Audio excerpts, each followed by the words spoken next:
Grüß euch, servus, küsst die Hände. Es wird Zeit mit Musik verwendet. Es spielen für euch die 16er Bohr. Es hört sein Lieder aus früherer Zeit und manche Hodern sind schon vor heute. Das Wiener Lied geht sicher nicht verloren. Der Patrick spielt die Harmonika, Der Klausi zupft auf der Gitarre. als Backe spielt mir noch den Wiener Schal.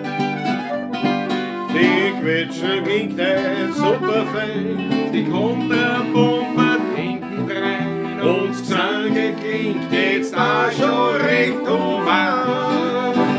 Drum, Leid und grüß euch, servus, küsst die Hände. Es wird Zeit mit Musik verwendet. Es spielt für euch die 16er Bohr. Es hört sein Lieder aus früherer Zeit und manche Hodern sind schon vor heute. Das Wiener Lied geht sicher nicht verloren.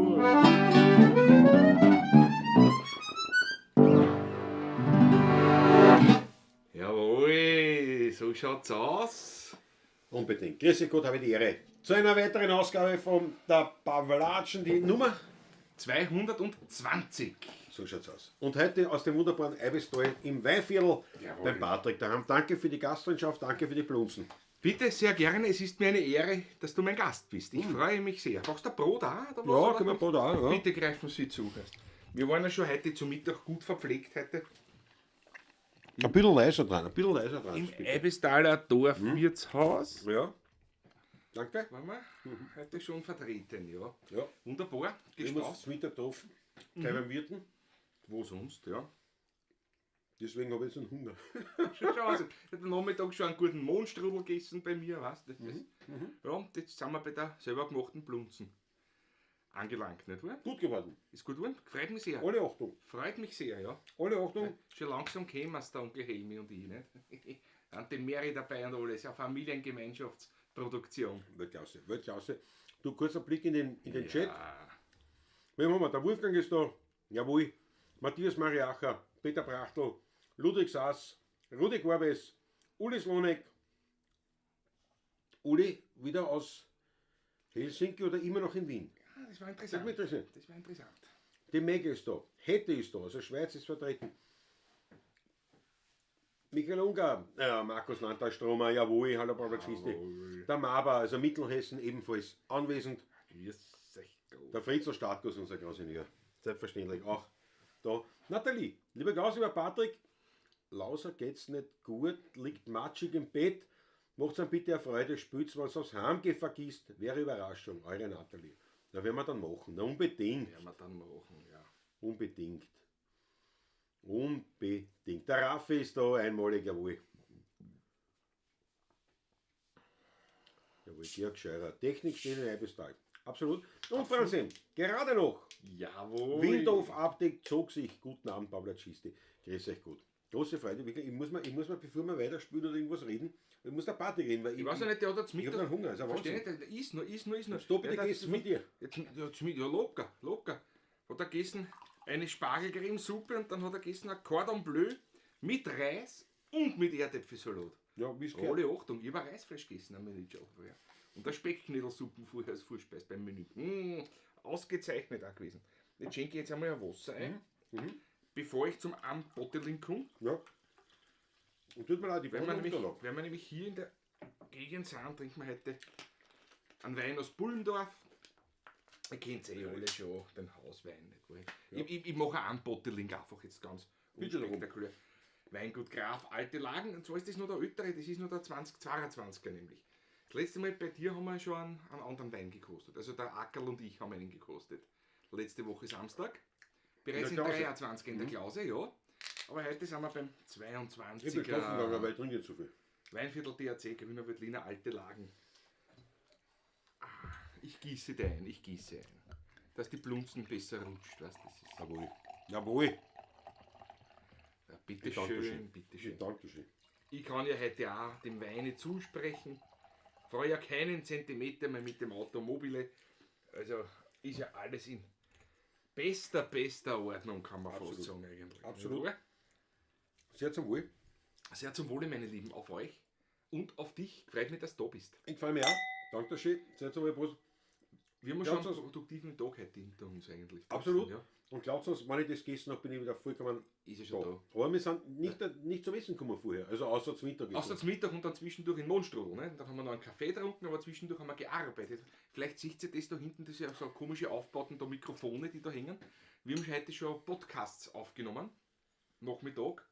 Und wir werden morgen Vormittag noch weitermachen. Nach unserer Morgenshow. Unbedingt. Natürlich. Die natürlich auch aus Eiweißtal sein wird. Wird davon da sein. Internet schaut aus, dass es stabil ist. Mhm.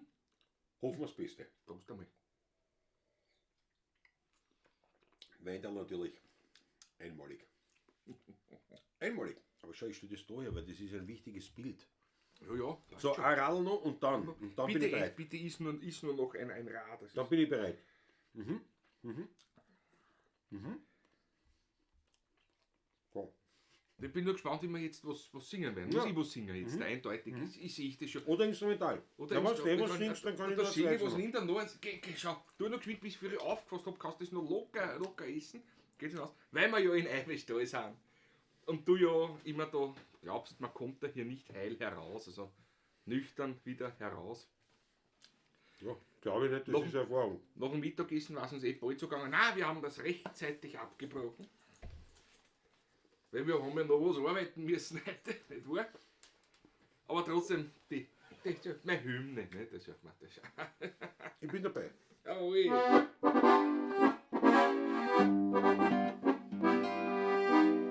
Ich geh gemütlich heim, da steckt mir wer am Tag. Herrgott, na, was hab ich gefragt, was am Sofa auf der Gossen sucht. Da hat der Lackenbläh, wo suchen's auf der Rehr?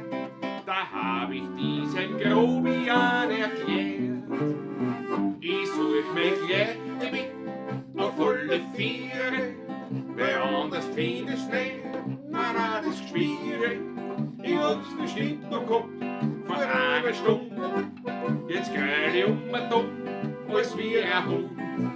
Ich such mein Gleichgewicht, das brauch ich wieder, sonst hat's auf jeden Schritt wieder nieder. Und wenn ich's gefunden hab, zahl ich ein Liter Wein. Sehr anständiger Rutter. Fangt er dann wieder an, die umeinander Grölerei.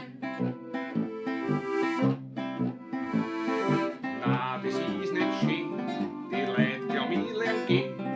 Weil ich auf alle vier umrutsch, wie Baby mein Krawattenlutsch. Da kommt ein alter Mann und schreit so laut er kann. Jetzt ziehen die Leute die Hund wie die Menschen an. Ich such mein Gleichgewicht auf alle Viere, weil anders findest nicht, na, das ist schwierig. Ich hab's bestimmt noch gehabt, vor einer Stunde. Jetzt gröl ich um den Dumm, als wie ein Hund. Ich such mein Gleichgewicht, das brauch ich wieder, sonst hat's auf jeden Schritt wieder nieder. Und wenn ich's gefunden hab, zahl ich ein doppler Wein. Aber Thomas, jawohl. Fangt er dann wieder an, die umeinander Grölerei.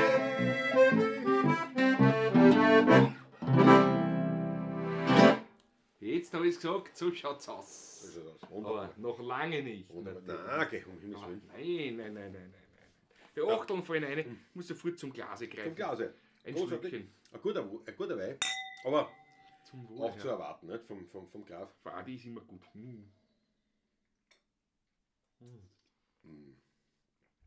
Herrlich. Ja. Ein bisschen Herrlich. Luft braucht er auch noch, das schaut damit. Kriegt schon. Ein bisschen eine kriegt er schon, so sind wir nicht. Ja. Hast du genug gegessen derweil, oder? Nein, nicht Das genug war was gegessen, aber ich Singen will kannst, nicht, ich will nicht permanent essen. Weißt du, das ist Das macht so ein schlechtes also Bild Anstand, nicht ja. bei uns. Aber es war ein gutes Intro. Ja. Es ist wirklich, der Klause kommt jetzt Bild und es wird reingefressen. Das ist wirklich, ich möchte mich entschuldigen. Bei allen Zuhörern, Zuschauern, Der kommt auf Besuch zu mir, weißt und schon wird gegessen. Ne? Das ja, ist, das ist schon wirklich, aber ich wirklich einen Hunger, ich weiß mal nicht warum. Ich meine, wirklich, und das Gordon Bleu war aber nicht klein, also Nein. das war eine würdige Portion. Ja. Und wie gesagt, danach, aber ich habe jetzt wirklich was gebraucht. Ja, das ist ja gut, ist ja da. Für das ist ja da. Ist ja kein Problem. Ja, sowas. Ne?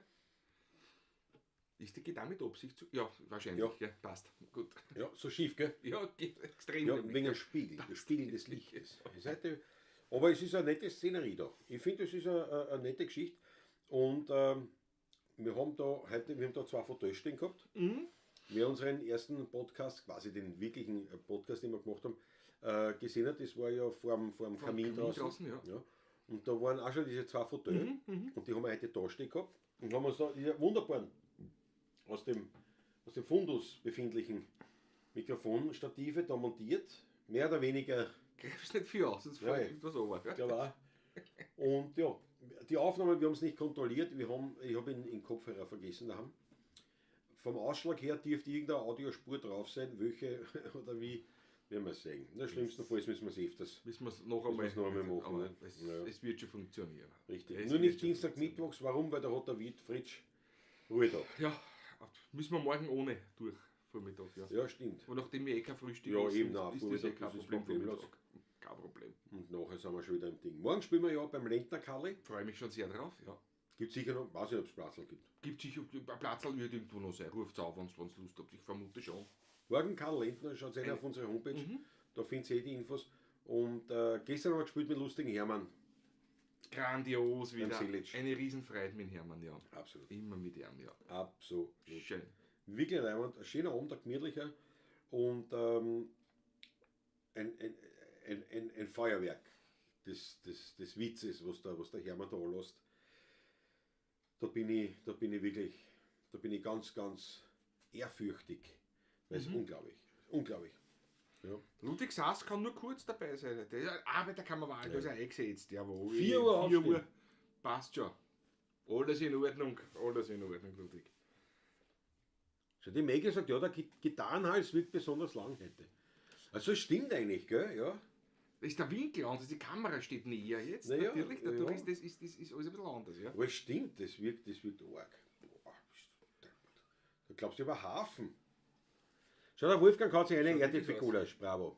Ah, die Quetschen wirkt so groß. Erst die schaut aus wie. Ja. Was ist da los mit der Ob? Paul Hartmann ist auch da, Paul Hartmann ist da. Jawohl. Was, Treffelbad Fiaker am Schoß von der Mama, die Susanne. Naja, pass auf. Was machen wir denn? Was machen wir denn? Fangen wir mit Treffelbad an. Ja, von mir schon, können wir ruhig das anfangen. Treffelbad, ja. Warum nicht, ja? Ja, schön, passt.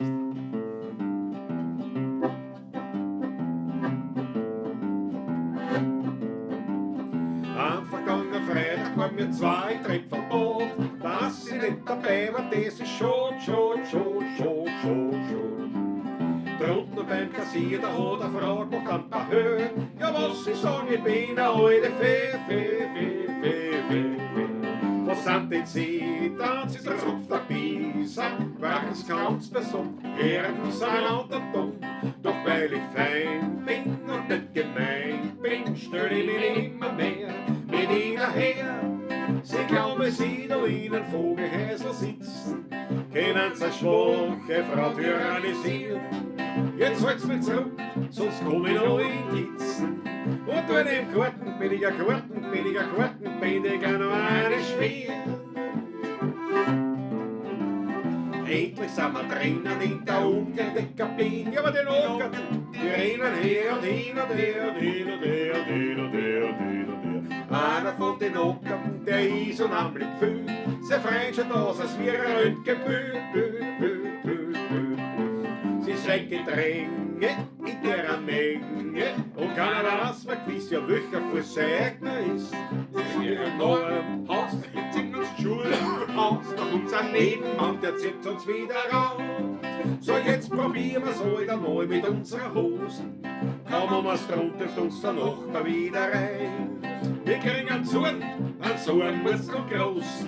Und kriegen einen Zappen, Quant ins Boot hinein. Der Gefühlte, der kommt rein, steigt mitten auf den Saft. Da links noch hat's ein hier und er ist baff. Er wieder aufsteht, tut er zur Brause hin, aber ja passt nicht in die Duschkabine, der nächste Klause und Gott der Brause. Da rennt das Röntgenbild. Grad hin und her wie wild. Sie sind Verhängnis, dass er so dünn ist. Wenn er zum Abfluss rutscht, dann ist er futsch.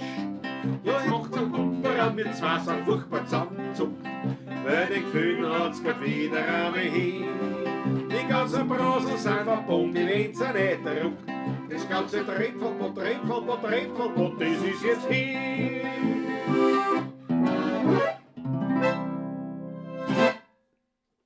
Jawohl, Piron und Knapp. Eine der bekanntesten Nummern von ihr. Ein Rap, ein Wiener Rap.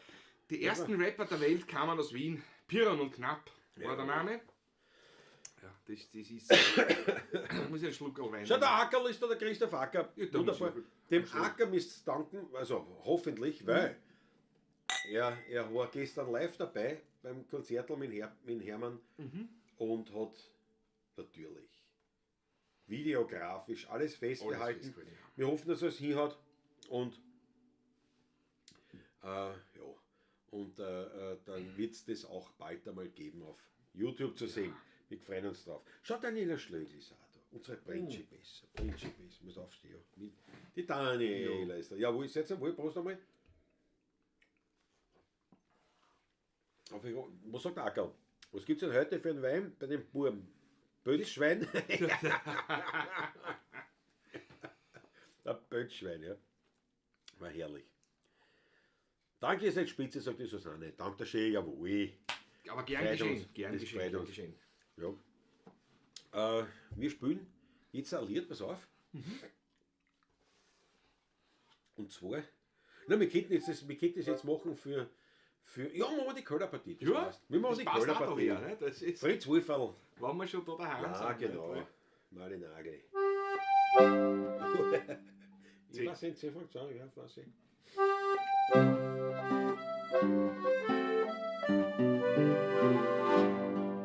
Heute gehen wir einmal auf eine Kölnerpartie. Du gehst mit, er geht mit und ich geh auch. Da fallen wir ganz sicher so wie noch nie. Du fällst er fällt und ich fall auch. Alle Fasser warten schon, gehen wir meine Herren, was von anderen sonst austrunken wär. Und hin geht's am Abend und heim in der Früh. Du sagst ja, er sagt ja und ja sag ich. Zuerst kommt der Wegel, dann kommt der Tier, dann kommt der Köhlerstier, dann kommen wir, dann kommt ein Schunkenbein und dann der Wein. Ja, so a Kölnerpartie, die ist fein.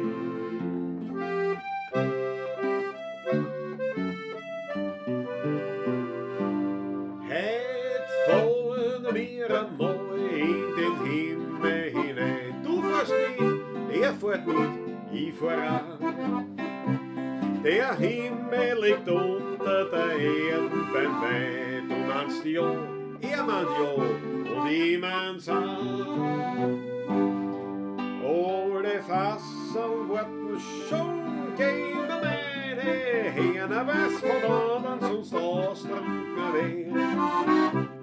Ein Räschel war ewig, mein seligster Traum. Du sagst ja, er sagt ja und ich halt's zusammen. Zuerst kommt der Wegel, dann kommt der Tier, dann kommt der Köhlerstier, dann kommen wir, dann kommt ein Schunkenbein und dann der Wein. Ja, so eine Köhlerpartie, die ist fein.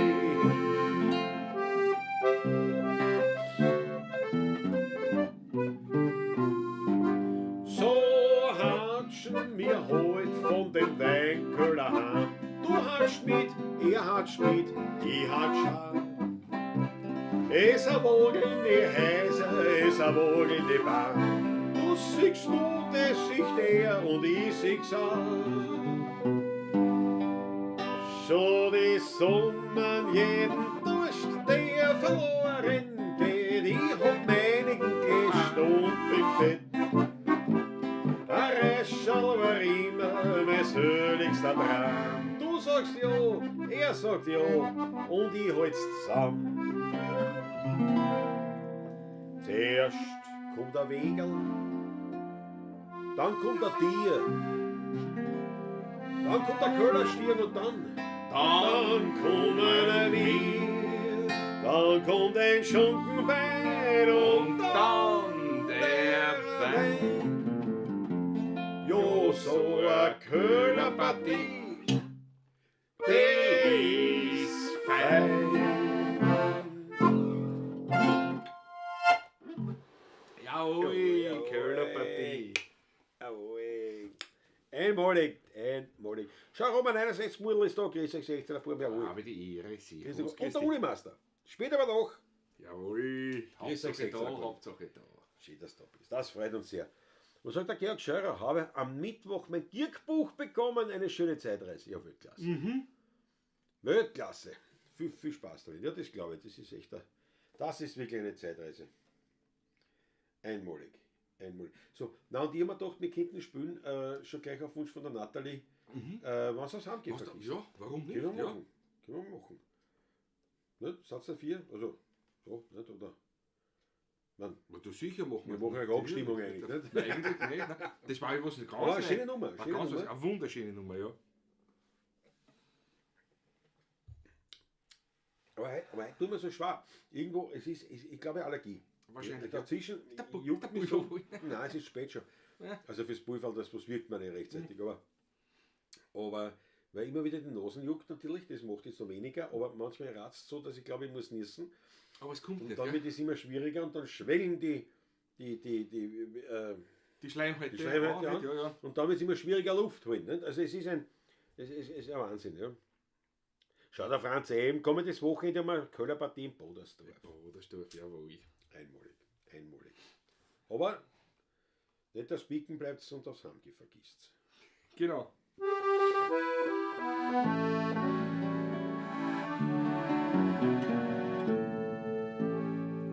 Wenn's das Heimgeh vergisst, weil daheim niemand ist, stützt dein Kopf in die Hände, denk an deine vier Wände, wo der Herrgott im Winkel auf die Ohr schaut.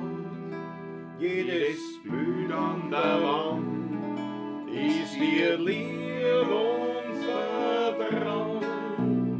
Wenn's aufs Heimgeh vergisst, weil's alleine du bist, sei nicht traurig und mach dir nichts draus.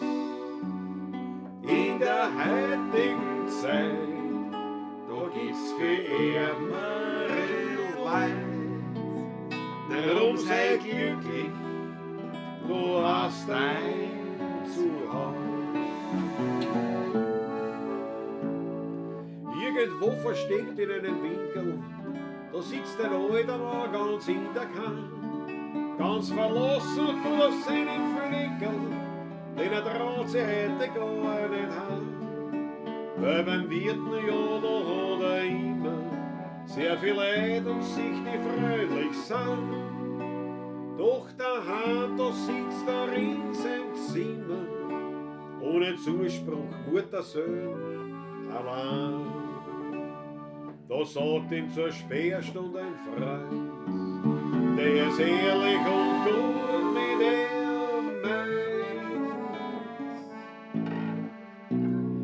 Wenn's das Heimgeh vergisst, weil's allein niemand ist, stützt dein Kopf in die Hände, denk an deine vier Wände, wo der Herrgott im Winkel auf die Ober schaut.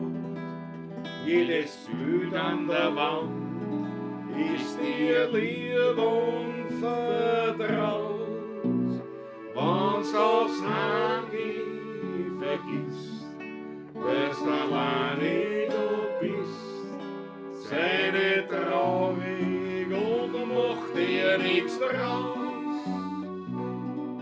In der heutigen Zeit, da gibt's für ärmere Leid. Drum sei glücklich, du hast ein Zuhause.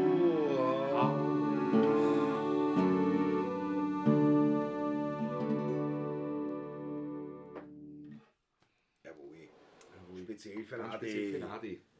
Hoffentlich hat er es gehört. Hat dann die Natalie ausgekriegt. Hoffentlich noch was. Sehr zu Musik.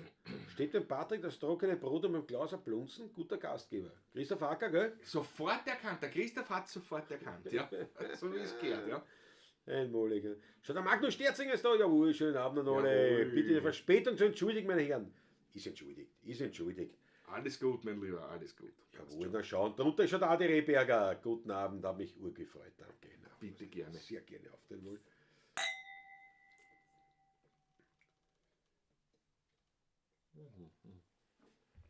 Und jetzt da müssen wir eine traurige Nachricht verkünden. Ich weiß gar nicht, ob du schon weißt, aber gestern, glaube ich, oder vorgestern ist der Peter Steinlechner, heißt der Steinlechner, Wiener Blues, Peter Steinbach, Steinbach, so. der ist schon länger letztes Jahr gestorben. Nein, Im November, glaube ich. nein, jetzt da. Ich glaube, der Peter Steinbach ist ja letztes Jahr schon Nein, vom Wiener Blues, nein, der ist jetzt da gestorben. Also hat mir die Mail geschrieben, der ist jetzt da gestorben. Er hat einen Autounfall und ist jetzt seinen Verletzungen erlegen nach einer Woche. Irgendwie habe ich das in Erinnerung, dass der Peter schon letztes Jahr gestorben ist. Ja, nein. Also Megi, So, jetzt muss mir aufklären. Du hast gesagt, hoppala, Moment. Also, du hast gesagt, er ist jetzt gestorben. Okay, Natürlich, natürlich. Ich meine, wenn er letztes Jahr gestorben ist trotzdem traurig. Ach, traurig, ja. Aber die Megi hat mir hat das ja weitergeschaut, sogar die. Schaust du nicht WhatsApp, sag einmal? Das ist ja übrigens an die 16er Adresse gegangen. Ja, eben drum, ja. Ja, eben, nein, Aber eben ich drum. weiß Wieso schaust du das nicht an? Der ist im Dezember verstorben, sagt die Maggie. Ja, genau. Im November den Autounfall gehabt und im Dezember ist er gestorben, was ich weiß, ja. Da war das schon. Ja, die ja. Maggie schickt das aus und ich glaube, das Ja, ist jetzt ja. Das ist Ja. Wahnsinn. Darum war ich etwas irritiert. Ja, aber du hast nämlich, ja auch das gekriegt, ne? Ja, aber da steht drinnen, dass er letztes Jahr gestorben ist, ja, auch. Ich gerade nachgeschaut habe, ja. Ja, aber warum schickst du Die aus? Maggie hat geschrieben, dass er es jetzt erst mitgekriegt hat. Echt? Ja. Ich habe es gelesen. Peter Steinlechner war der Frontmann der Schürzenjäger, ganz genau. Ja, Magnus genau. Schürzenjäger, ganz genau. Genau. Drum. Ich habe es erst in der Wiener Zeitung gelesen. Ach so, für die ist es neu, sozusagen. Jetzt verstehe ich es erst. Ja. Bitte, ja. Nein, weil ich habe mich Steinbach, noch bitte. gewundert, warum keine Reaktionen kommen von irgendwem. Aber das war Von irgendwo. Ich mir dachte, okay, Wiener Blues, Peter Steinlechner, Peter Steinbach. erst fix Peter Steinbach, Legende, eine Ja, Legende. ganz ein lieber Kerl, ja. Also auch wenn er schon im Dezember gestorben ist, man kann ihn ja trotzdem würdigen, Na, was wir freilich. hiermit gern tun. Natürlich, ja. War Legende, war Polizist, Hundeführer, Polizeihundeführer, ja. Polizeihundeführer Mhm. und, war auch gelernter Musiker. Der hat das auch im zweiten Bildungsweg, Mhm. weil gelernt war er ja Bäcker. Gelernt war er Bäcker, ich glaube sogar Zuckerbäcker, das weiß ich nicht Das genau. weiß ich auch nicht genau, ja. Aber gelernt war er Bäcker und dann hat er im zweiten Bildungsweg die Matura nachgeholt. Mhm. Ist dann eben zur Polizei gegangen, war Hundestaffelführer dann. Mhm. Und dann hat er noch parallel noch an der Uni, an einem Konservatorium Konservatorium noch Musik auch noch Musik. gemacht, ja, genau. und war Ganz ein sympathischer, herzensguter lieber Kerl. Typ. Ja. Wirklich war. Und einer, der die O-Sprache auch noch konnte. Das stimmt. Die Musikersprache. Ja. Musiker- und Kellnersprache konnte. Heute haben wir geredet davon. Heute früher haben wir, also im Podcast haben wir darüber gesprochen, ja. Fällt mir gerade dazu ein jetzt, ja. Ja. Peter, ja. Bisschen leise heute, ne? Dann werden wir da gleich. Achso, klar, jetzt haben wir das Mikro zurückgedreht, jetzt muss ich da noch wieder aufdrehen. ja. Danke, Rudolf Corbesso. Jawohl. Ja, dass wir das. Dankeschön für den Hinweis. Weil da habe ich zurückgedreht und da haben wir natürlich aufdrehen müssen, ist klar. Ich kann da auch wieder ein bisschen aufdrehen mit. Nein, eben nicht, weil sonst verzehrt Verzehrt das ist. Ja, genau. Das ist nichts, ja. Na, Schönen Abend euch allen, Susanne Moser ist da. grüß Leider nicht früher geschafft. Macht ja nichts, Hauptsache du bist da, Susanne. Liest Klausen und Überschriften. Naja, manchmal ich muss jetzt dazu sagen, zu meiner Verteidigung, ich kriege so wahnsinnig viele Nachrichten. Wirklich wahnsinnig viel Das ist, Infos das ist bei uns so, ja, absolut. das ist so, ja. deswegen zum Beispiel so, wenn jemand, was manchmal bei jemandem dann bist und der schickt dann diese lustigen Büdeln oder was aus, ist das dreimal, aber sag bitte, schick mir das nicht. Nimm mir sofort aus dem Verteiler, ich brauche nicht noch irgendwas. Erstens einmal diese ganzen lustigen Memes und wie das alles heißt, ich kenne sie. Glaubt was, ich hab's schon gesehen. Weil egal, du liest es, du siehst es überall und tausendfach. Ja. Und wenn das Handy bemelt und du am 100. Mal kriegst irgendein ein Meme, das schon 15 Jahre alt ist, da bin ich Ding. Und da gibt es halt natürlich nur für andere Sachen, die dann halt zumindest als Information dankend annehme, aber tatsächlich mache ich oft nur einen Überschlag. Ne? Und so wie das ja jetzt auch in dieser Situation ist, habe ich das gar nicht bedacht. Also wir haben ihn gewürdigt. Jetzt fällt mir das alles wieder ein, nicht? Aber ich weiß nicht, für mich, ja. Na gut, nachdem wir auch nicht wirklich uns oft gesehen haben, aber wann wir uns gesehen haben, war es einer der herzlichsten Begegnungen meines Lebens waren das, jedes Mal. Immer. Jedes Mal. Und der Hetz. Und so ein lieber Kerl und alles. Und ja, also das aber nicht oft, nicht? Und dann haben die Mega das so ausgeschickt, nicht? Und ich denke mir, naja, da kommt halt, aha, der Steinbach ist gestorben, da schau her. Nicht? Ich habe das gelesen, dass das du schon kommentiert gehabt bei der Mega und gedacht, ah ja, passt, ja, weiß ich, ja. Ja, das mir los im Regen steht da. Ich habe mir gedacht, du wirst das gelesen, die Mega hat geschrieben gehabt, kann ja nichts dafür. Naja, aber ich denke mir, erst die Mega schickt aus, aber das war so, erst der Steinbach ist gestorben. Da habe ich gedacht, ach so. Naja, wie auch immer. Der Herrgott mag am selig halten. War ein leibender Kerl. Und natürlich trotzdem von der Mege, wie sie schreibt, ja, trotzdem ist es ja, genau. Christian Summerauer ist auch da. Servus, erst komm Frau Achtel, erst gar. Herr Nachbar. Salut. Der will was einschenken. Salut, Bisame. Christoph Schark ist auch da. Grüß dich Gott. Salut, Bisame. Bisame? Salut. Salut, Bisame. Oder Salü, Bisam. Salü? Beisam. Oder ich weiß nicht. Ich weiß jetzt auch nicht. Ja, das ist oder was schreibt der Frank? war Zeitnah mit Ableben von Gerhard Heger. Ja. Okay. Ja, die Bimmerei geklungen, habe ich bei meinem Handy antrat. Ja, Wolfgang, das kann ich nicht machen aus mehreren Gründen. Erstens familiär, weil da halt erreichbar sein will. Ja, klar. Und zweitens, weil ich ja sinnvolle Nachrichten, und ich kriege nicht so viel, weil ich das ja eben in der Regel im persönlichen Gespräch einfach darum, genau. Aber das, was ich kriege, das ist gut, dass ich es kriege. Also das will ich ja, aber es ist halt viel. Nicht? Und dann liest wirklich nur so umtrieben oft. Nicht? Das ist ja was der 54er Jahrgang. So wie die Maggie, ja. Ja, genau, ja. Wer sein Leben lang Polizist war, der wird entweder verbittert und verschlossen oder besonders liebenswürdiger, das stimmt. Peter Brachtl sagt, zusammen heißt es. Salut Bisame. Ja, aber Bisam?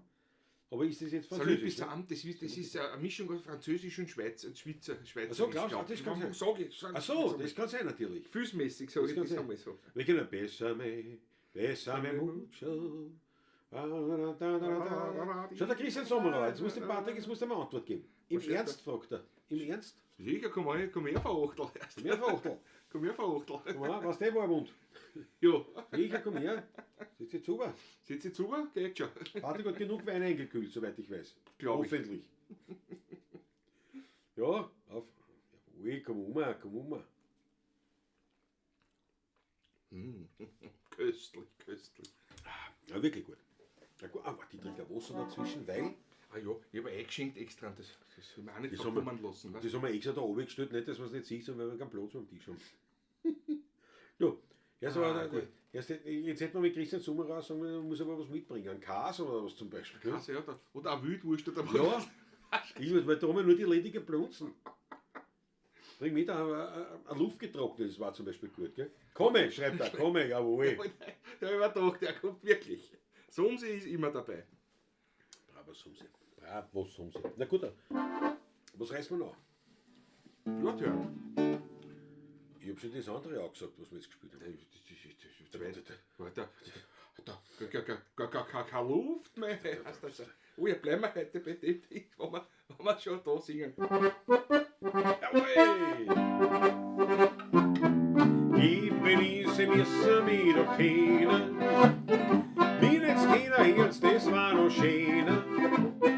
Ich hab alle Titel, die es noch gibt. Und bin überall beliebt. Ich bin der König von den Traren.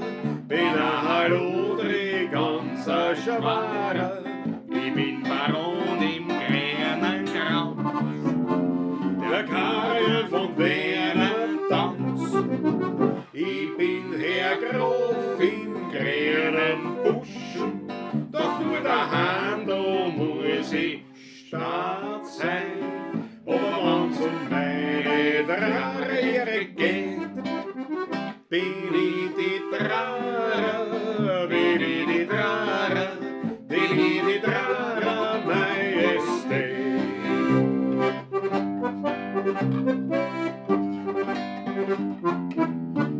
Jeder Hauer tut schon auf mich warten. Hat er rausgesteckt, da ging ich gleich meine Karten. Und die Schrammen stehen schon vor der Tür. Und meine Spätzl, die stehen spalier. Ich bin der König von den Traren. Bin ein Hallodri, ganz ein Schwarer. Ich bin Baron im grünen Kranz. Der Karel von Werner Tanz. Ich bin Herr Graf im grünen Busch.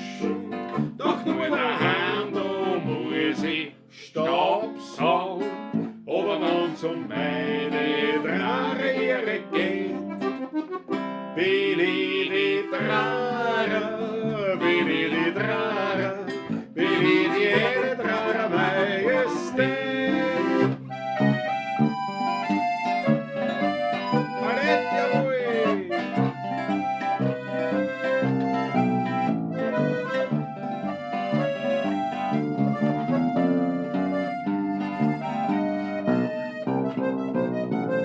Ich bin Herr Graf im grünen Busch, doch nur daheim, da muss ich Staubsaugen. Aber wenn's um meine Drare geht, bin ich die Drare, bin ich die Drare, bin ich die Drare Majestät. Puff, zack, kurz war die Nummer geschrieben. Einmalig. Auch eine Nummer, Ja. die jemand auch sehr, sehr oft und sehr gerne singt, der heute auch seinen Geburtstag feiert. Nämlich. Wer? Ein ganz lieber Kollege von uns. Ja, der hat Geburtstag. Habe ich doch zufällig in der Früh habe ich das irgendwie mitbekommen. Kurt Stromer feiert heute. Der gute Stromer. Kurt Stromer hat heute Geburtstag. Vielleicht Alles schon Gute, dazu. Gute. Vielleicht schon dazu. In der Vielleicht Früh schon war er dazu. nicht dabei. Hätte man schon. In der Früh war er nicht dabei, er wird noch geschlafen haben. Vielleicht hat er schon Wieder- vorgefeiert gestern. wieder wahrscheinlich. Möglicherweise vielleicht nicht. Wir sind um 7 Uhr aufgestanden zum Feiern. Also alles Zum Gute. Wohle. Kurtl Alles Gute, Stromer, Kurtl. einmalig. Mhm. Und ich meine, der Wolfgang, der Klaus hat am Donnerstag seinen 49. gehabt. Dankeschön, Wolfgang, für den Hinweis. Stimmt, ja. Ganz wichtig, weil ich war Backerl auch noch da. Aber vorher noch ganz kurz. Ja, der Roland Sperk ist da.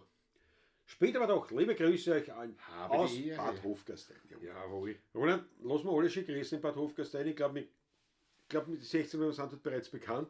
Ich glaube auch, ja. Beste Grüße dort. Liebe Grüße, ganz liebe Grüße. Es ist egal wem. Weil scheinbar waren da. Wir kennen uns alle, glaube ich schon. Ich glaube auch. Jawohl. Wolfgang sagt dann, was hat die Mege am 5. Was? Am 5. November, oder was? Hast du Geburtstag? Die Mege am 5. Die Mege November. am 5. Genau. November, genau. Ja. Wie meine Großmutter. Ich glaube nicht so, was die Mege Ich habe am schickt. 2. und Ja. 5. merke ich mir auch natürlich klar. Wenn die stimmt, Mege, ja. wenn die Mege was ausschreibt, ich glaube das nicht mehr. Das wird schon gewesen sein. Da wird schreiben, ich habe Geburtstag, ich sage, ja, das war wahrscheinlich letztes Jahr, so wie die letzte Meldung. Nicht? Der Wolfgang sagt, das ist ein 69 oder auch gefeiert. Mit den 16er Buben beim Stiepert. Und das war sehr leibend. Mit 2 oder 3 Boxen Krapfen. Statt der Geburtstagstorte. Krapfen waren Die Großbegrafen, 3 Schachteln, Weltklasse. Ja. Schau, der Peter Steinlechner. Steinbach oder Nein, Steinlechner. Die Steinlechner, Susanne Bus hat gegoogelt, mit am 23. Mai schon ein Jahr, dass er gestorben ist. Ja, schau. Ja. Ja, Wahnsinn. Schau, Windgeist ist da. Grüß dich Gott, Windgeist, schön, dass du dabei bist. Ja. So, was hast du, Patrick? Aber ich muss mich jetzt kümmern. Kümmer dich, bitte. Um ein Paket. Schau, ich habe kein Taschenfeil mehr. Ja. Warum habe ich kein Taschenfeil mehr um? Weißt du warum? Warum? Dass wir sie nicht aufmachen können. Nein, ich bin immer mit einem Taschenfeil. Ich habe immer Taschenfeil mit. Immer. Nachdem es aber jetzt der Kassel ist, jetzt kommt vom das Gesetz, es ist noch nicht durch und so wird eingereicht, wegen generellen Waffenverbot und so dazu gehört auch das Taschenfeil. Kannst du bringen? Nein, ich mach's mit den Fingernägeln, weil ich darf keine Waffen, aber die Fingernägel, die werden bei mir jetzt auch poliert, die werden In geschnitten. diesem Haushalt darf eine Waffe getragen Natürlich. Naja, nein, ich bin ja, so, wenn das Gesetz tatsächlich durchgeht, werde ich nur mehr in Lederhosen unterwegs sein, Dann darfst du das weil nicht. der Hirschfänger ist ausgenommen wegen Brauchtumspflege. Ja, genau. Und Ich so habe gesehen Ähnliches schon überlegt. Ja, das ich bin dann nur mit der Ledern unterwegs. Für uns Aus Prinzip. war das Schönste, wenn wir den ersten Taschenfell gekriegt haben. Das war das super. Ja, vor allem es ist mörderisch Was mir praktisch. geschnitten, das ist super. Das ist ja Wahnsinn. Ja? Was sieht sie? Ich meine, so ein Taschenfeil. Ein Taschenfeil ist einfach Weltklasse. Ich kann So. da gar nicht zuschauen. Oh ja, ich habe alles da. Ich hab das schön gemacht, Mädel. Schau, da ist die Lasche zum Öffnen. Ich habe das nur auf der Seite geöffnet. Er ist Gitarrist, nicht? Mit meinen scharfen Fingernägeln. Mit denen hoffentlich schneiden sie mir da die Kieberei nicht die Fingernägel. Oder so. Das ist ein Waffen, das ist ein Waffen. Genau. Auf jeden Fall, lieber Wolfgang, ich danke dir recht herzlich. Da steht da ein Geschenk vom Wolfgang für den Klaus, damit ich schon mal üben kann. Jawohl. Und ich bin eingestellt. Zu meinem Geburtstag, ich freue mich sehr. Donnerstag habe ich gehabt. 49, der letzte 40er. Ja. Das kann man da schön aufziehen. Siehst du das? Ja, schon angerissen, ne? Entsorgen bitte. Ja, Danke. ich warte noch, vielleicht kommt noch mehr. Aber schön mal. Schau, schau. Oh. Da schau her. Ja. Ja, hätte ich freue mich genauso. Wenn das sieht. Ja, endlich. Endlich. Schau, mit Ja, einem Wahnsinn! mit allem, was man braucht. Gleich mit dem Multikipper auch dazu hörst. Schau. Also, du kannst schon mal anfangen, die ersten Umgrabungen und Umbauarbeiten. Geht schon los nächste Woche. Also am Mittwoch fährst du raus, nicht? Oder was sagst du? Am Mittwoch nicht, oder? Wieder voll raus. Nee, Nein, ich weiß nicht, ob ich nicht da die Schafe nehme. Weil Wolfgang, herzlichen Dank. Ganz große Freude. Für diejenigen, die jetzt nicht wissen, was los ist, es ist so, ich fange jetzt schon zum Samen an, also aufgrund der Party Gott sei nicht gemeint. Wir fangen jetzt schon zum Samen an. Für den 50er nächstes Für meine Jahr, 50er nächstes Jahr, ich will einen Bagger haben. Der braucht einen Mini-Bagger Also Mini-Bagger. Also wir reden von 5.000, 6.000 Euro, nicht die großen, sondern ein Mini-Bagger. Reicht mir für mein Grundstückel. Also, es wird noch das Glas, aber was soll ich, so ein Gräser können wir uns nicht leisten. Und auf jeden Fall habe ich eine Riesenfreude mit den bereits Vorübungsgeräten, nicht? Weil mit dem kann ich die Theorie bearbeiten. Nicht? Weltklasse. Wolfgang, ich danke dir herzlichst. Willst du die Schachtel mitnehmen wahrscheinlich? Nein, ich glaube nicht, die lasse ich dir. Was passiert Ja, da? sicher. Haben wir es gedacht, ja. Ja, sicher, was Schau, da ist ein Mulkenkipper. So, da hat er schon was drinnen zum Tragen. das ist ein Mist. Da kann er schon fahren damit. Aber ich habe daneben Oh, geschossen, es liegt am Boden. Ich gehe in einen anderen Raum auch noch. Naja. Wolfgang, Weltklasse, danke, da trinke ich sofort den Schluckerl. Und vielen herzlichen Dank. Ja, genau. Üben kannst du jetzt schon, ja. Danke dir. Hoffentlich wird es ja wieder von den Bagger arbeiten. Da ist ein Pfeil, ist ein Beißhilfe. Ja, stimmt. Ja. Auf jeden Fall, der Klaus freut sich und das gefällt mir. Wolfgang, ich freue mich wirklich und ich freue mich, wenn es dir gefällt. Danke vielmals. Super. Liegt das?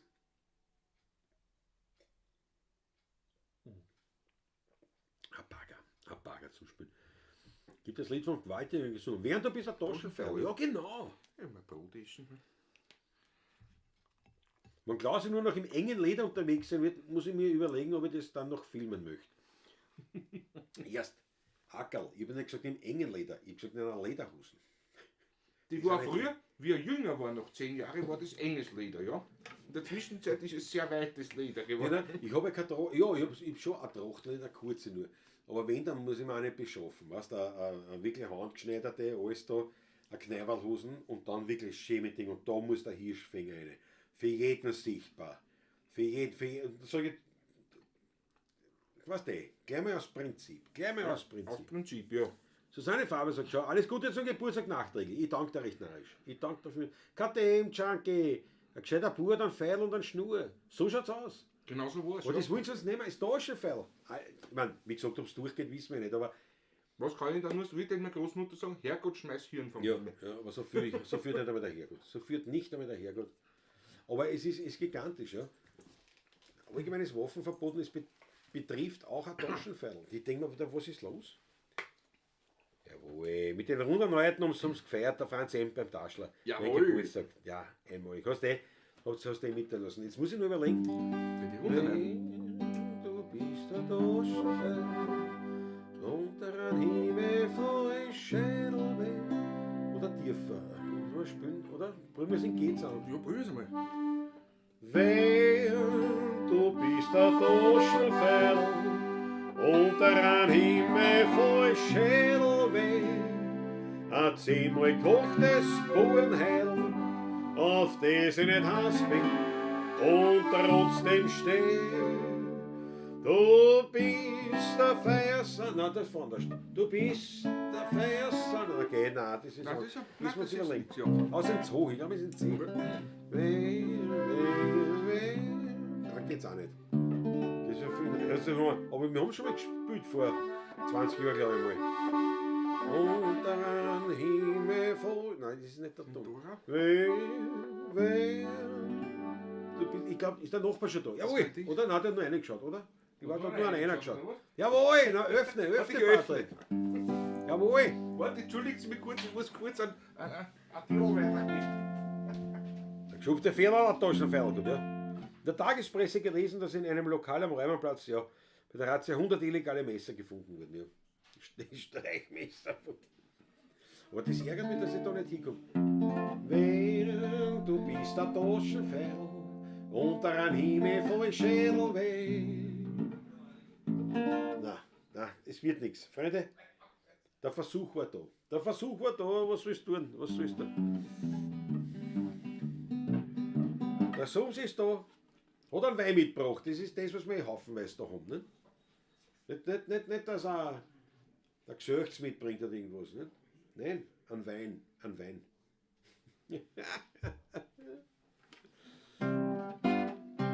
Aber das muss man wieder mal anschauen. Aber das stimmt. Wer ist bis der Taschenpfeil? Ich weiß gar nicht, wer es geschrieben hat.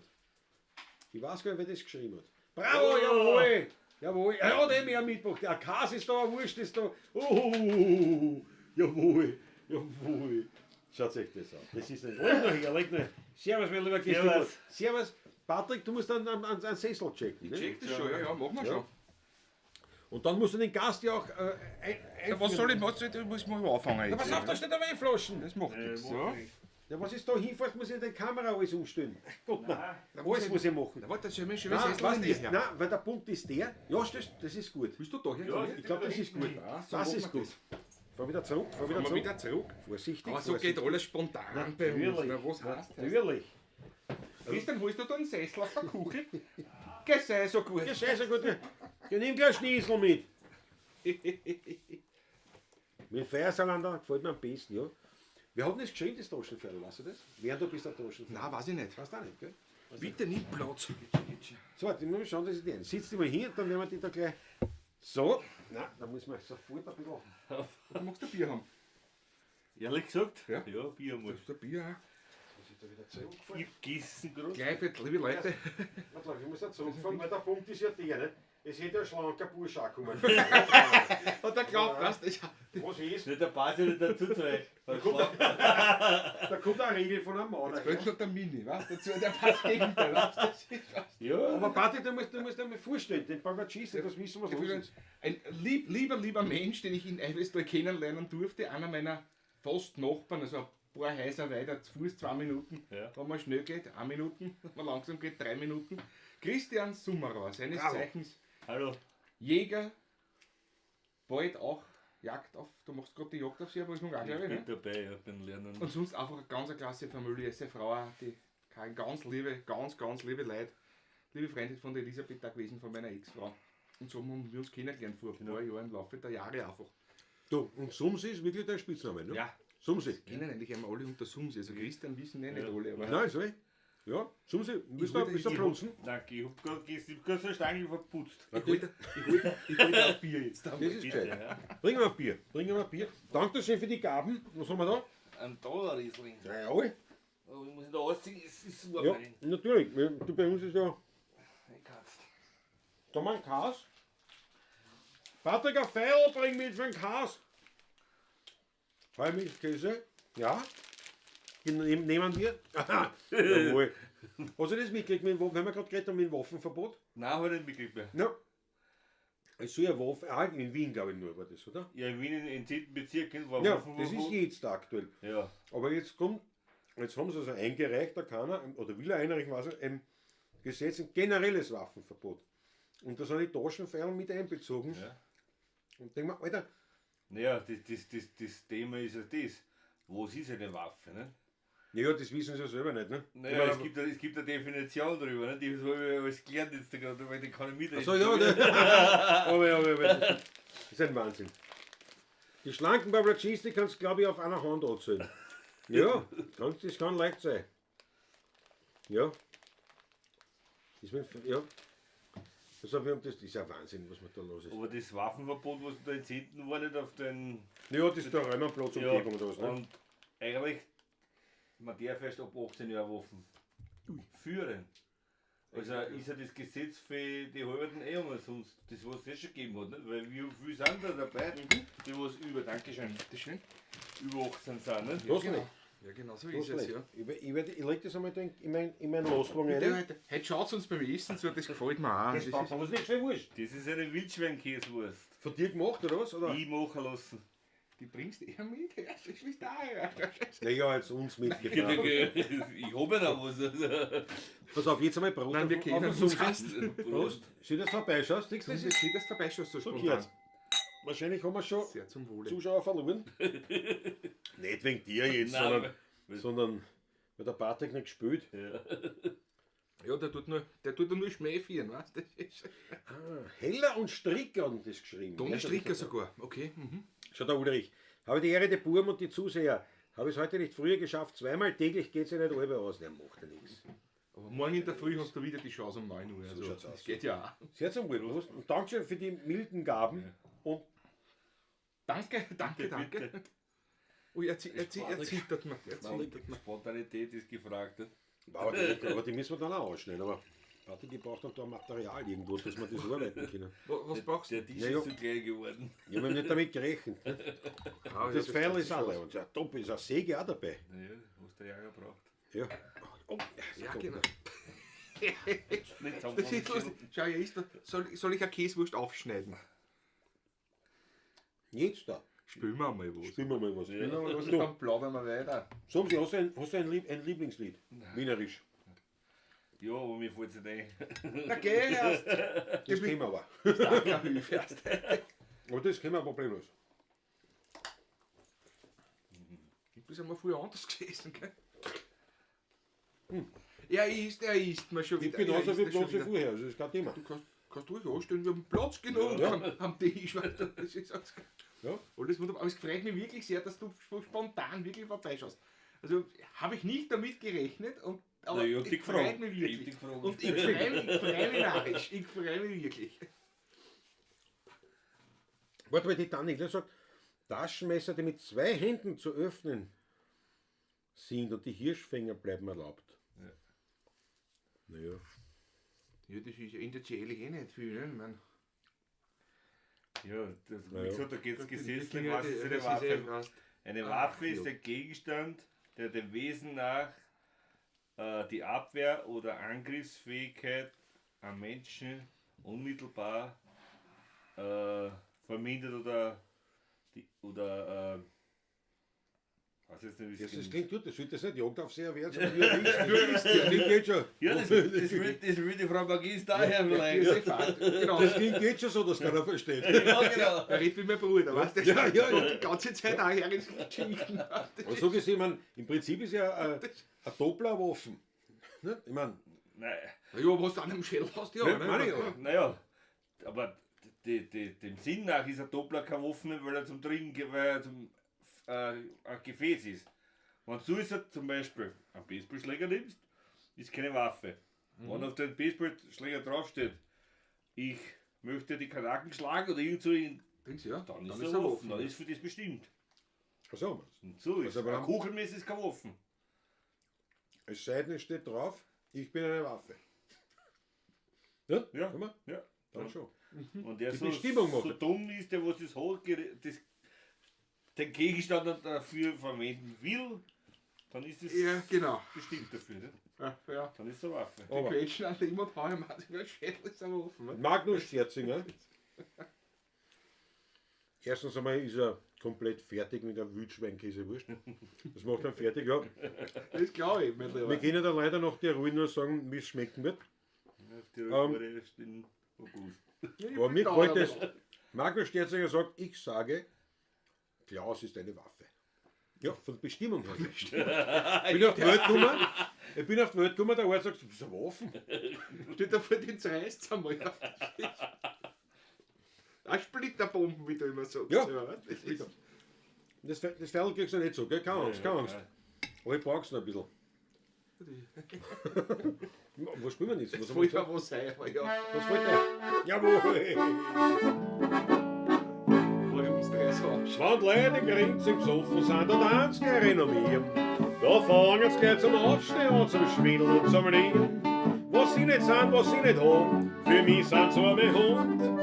Ich sage ihnen gleich, was ich hab, und das hat seinen Grund. Ich hab einen Mutzturmwampen, den zeig ich gerne her.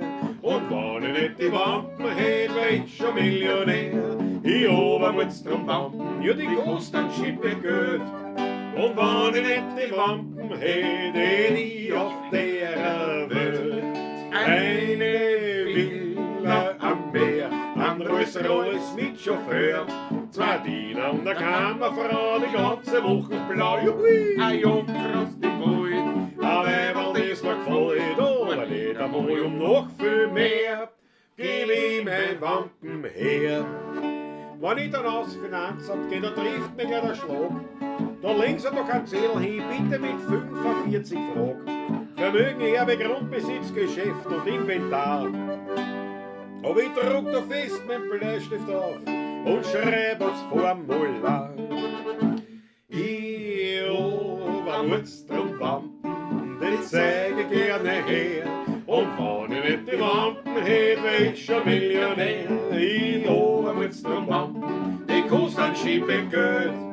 Und wenn ich nicht die Wampen hätt, hätt ich auf der Welt eine Villa am Meer, ein Rolls-Royce mit Chauffeur, zwei Diener und eine Kammerfrau, die ganze Woche blau, ein Jotter aus dem Wald, ein Weiberl, das mir gefällt, aber nicht einmal um noch viel mehr, gib ich mir Wampen her.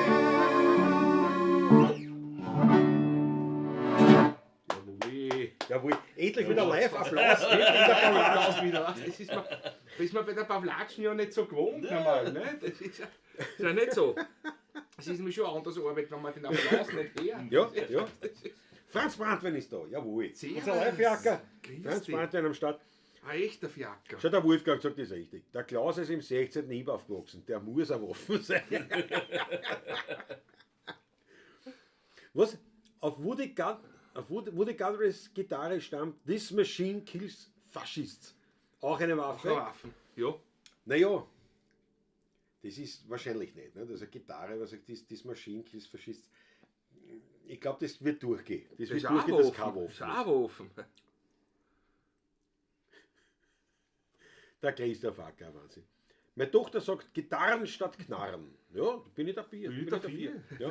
Aber als Jager kommt es eigentlich ohne Puff nicht aus. Nicht Ne? aus. Ja. Genau so ist es.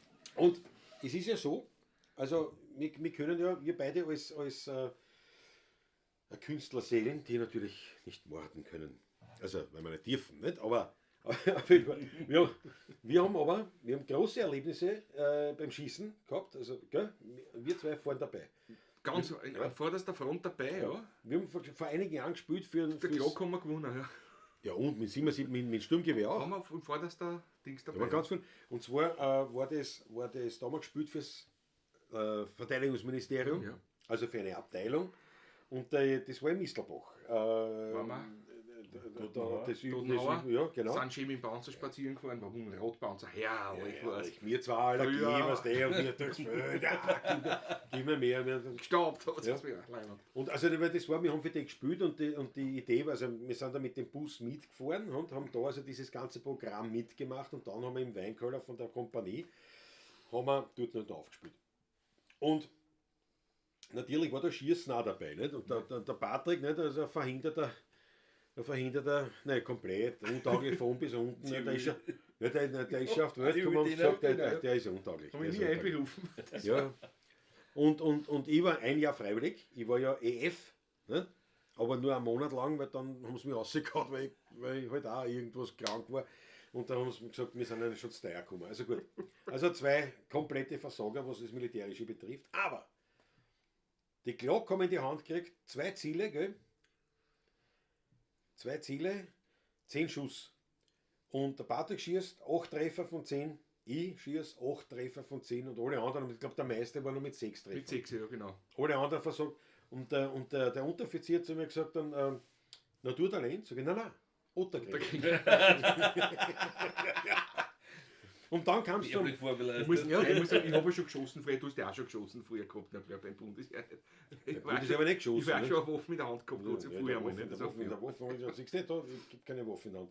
Aber auf jeden Fall, da war es sehr gut. Dann kam Sturmgewehr. Sturmgewehr schießen und da war ich auch. Da muss ich sagen, ich war ein junger Gott drauf. ja. Ich bin Schwarze getroffen, die ersten Der 3 Klassik. Schuss komplett in Schwarze. Klassiker. Allerdings nicht meine Scheiben, sondern die von Dann nicht vom Nachbarn hat die Klassiker. Das Zitat auf diesem Schießplatz war: Erst, Alter, das ist mein Schein. Ja gut, er hat 13 Treffer gehabt und 3 waren im Schwarzen. Oder von 10 wieder. Ne? Das war gigantisch. Ein gigantisches Massaker, möchte ich fast sagen. Aber es war ein sehr lustiger Abend. Muss ich echt sagen, war sehr lustig. Wir haben dann groß gefeiert. Ein lustiger Tag und ein lustiger Abend, Ja, ja. bis spät in die Nacht, weil es war beim Heimfahren mit dem Bus, wir sind mit dem Bus heimgefahren und dann haben schon ein paar so zusammengeredet, na, was machen wir noch, wolltest du nicht noch wohin gehen? Und ich habe gesagt, da ist der Dornbacher Pfarrer ausgesteckt, ne, im 17. Das ist eine gute Idee. Da sind wir wirklich alle zurück, Schulstraße. also in diese Kasernen, in der Vorgartenstraße war das noch, die gibt es jetzt nicht mehr. Und dann dort sind wir noch aufgeteilt worden auf diverse Autos, die was halt da gefahren haben können. Die Von haben Wien rausgefahren, schießen. Ja. ja, wir waren da im Mist. Da war so ein Besuch der Kompanie da heraus Okay. von den Dings drinnen. Ich glaube schon näher wo nicht was. Nein, das Ja. war so ein Besuch der oberen, da war ja alles dabei, von Ja, Oberst, ja. Leutnant und die ganzen Dings. Aber die ganze Schreibtisch halt oben, nicht? Also die sind da gefahren. Darum haben sie auch nichts getroffen beim Schießen. Das war Das war Wahnsinn. Ja. Mir waren die hier. Weil der Magnus fragt, wofür steht EF, ein Jahr Freiwilliger. Das waren quasi statt dem Grundwert oder im Zuge des Grundwehrdienstes hast ein Jahr freiwillig und das wäre dann mehr oder weniger der Vorgang der Offiziersanwärter für die Miliz gewesen oder mehr, je nachdem was man macht. Und ich habe mir gedacht, naja, da bin ich dafür, ich meine, ich bin dann schon draufgekommen, es ist schon viel mit Sportarzt zu tun. Nicht? Da habe ich mir gedacht, das ist eine gute Idee. Aber wie gesagt, ich bin dann leider, ja. Wir sind sehr leise, immer noch. Warte mal. Ich trage trotzdem. Nein, ich trage da auf. Es geht schon, ich trage auf. Danke Daniela für den Hinweis. Schau, die Wildcat ist da. Wildcat! Mami ist im Urlaub und wir haben freie Bude. Bravo, Wildcat. Schöner Monat. Man sieht meinen Finger 5 hier. 5 Euro von der Wildcat. Auf geht's. Sehr zum Wohl, danke Wildcat. Danke dir. Von uns und jetzt der extra Schäberer. No. Oh! Das ist aber Dreiklang, ne?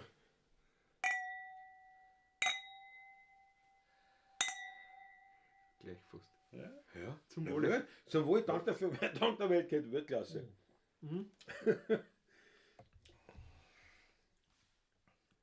Fahren haben können oder dürfen. Ne? Es sind die gefahren, es hat immer ein paar gegeben, die nichts getrunken haben. Ja. Aber die Die waren sind damals, gefahren, waren das nur leimende Leute, die sind noch gefahren. Also heute hast du die Leute, die nichts trinken, fahren auch nicht. Vorne nicht, die sind so die Prinzip. ersten, die haben wollen, nicht? Verstehe ich auch zum Teil. Ja, ne? Ich meine, Das ist, stimmt eh. Aber es ist ja so, ich weiß nicht, Summe ist aber auch nicht schlecht. In der Summe, in der Summe, du pass auf, wie ist das? Bei uns sagt man so, wenn in der Stadt einer an der Bar steht und 5 Bier trinkt, dann sagt man bei uns, nicht, in Wien, sagt man, das ist ein Trinker. Wenn das am Land passiert, Hausnummer beim Fritsch, da beim Wirten, steht einer an der Schank, trinkt 5 Bier, dann sagst du da, das ist der Fahrer. Der Beifahrer muss nicht sein, nämlich.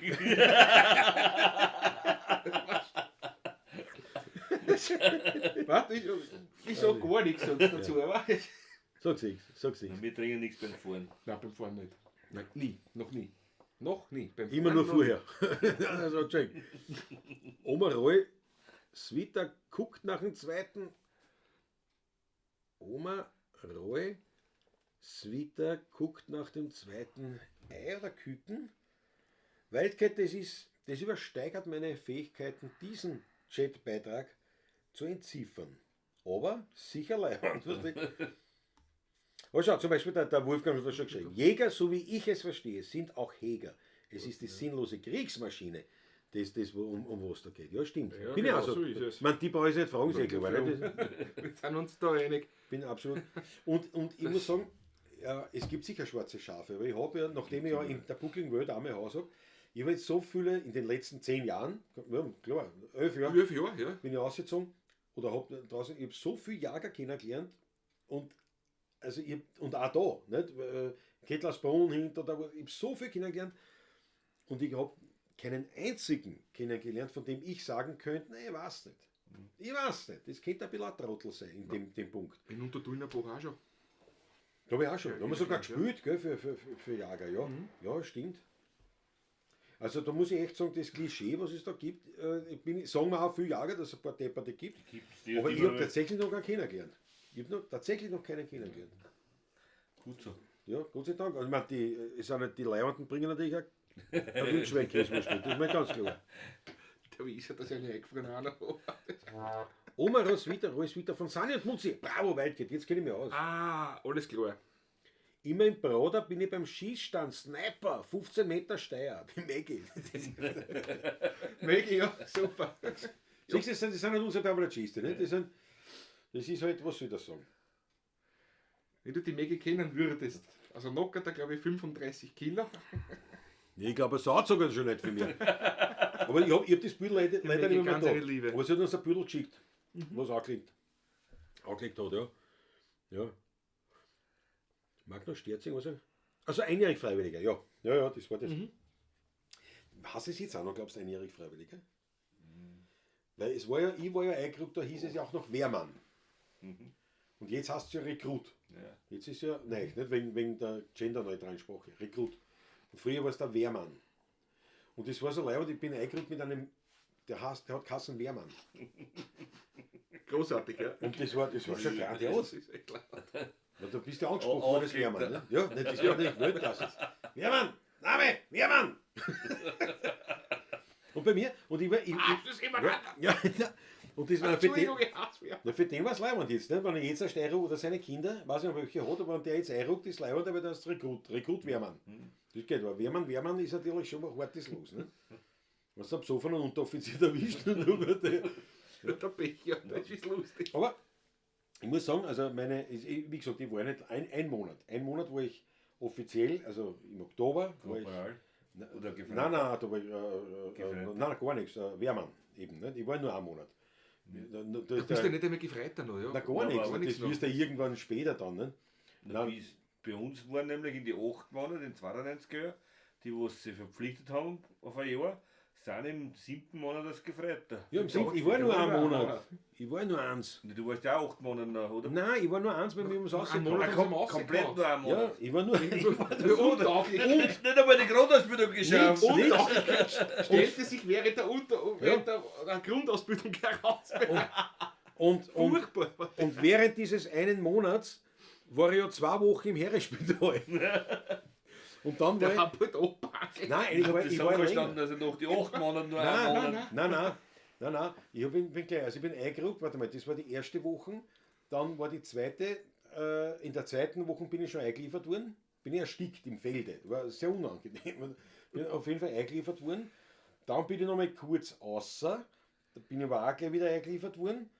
Und dann ich war länger als einen Monat. Ich war fast einen halben Februar auch noch, weil dann war ich in Leinz im Spital, weil weil sie vermutet haben, irgendwas mit der Lunge, man weiß bis heute nicht, was war.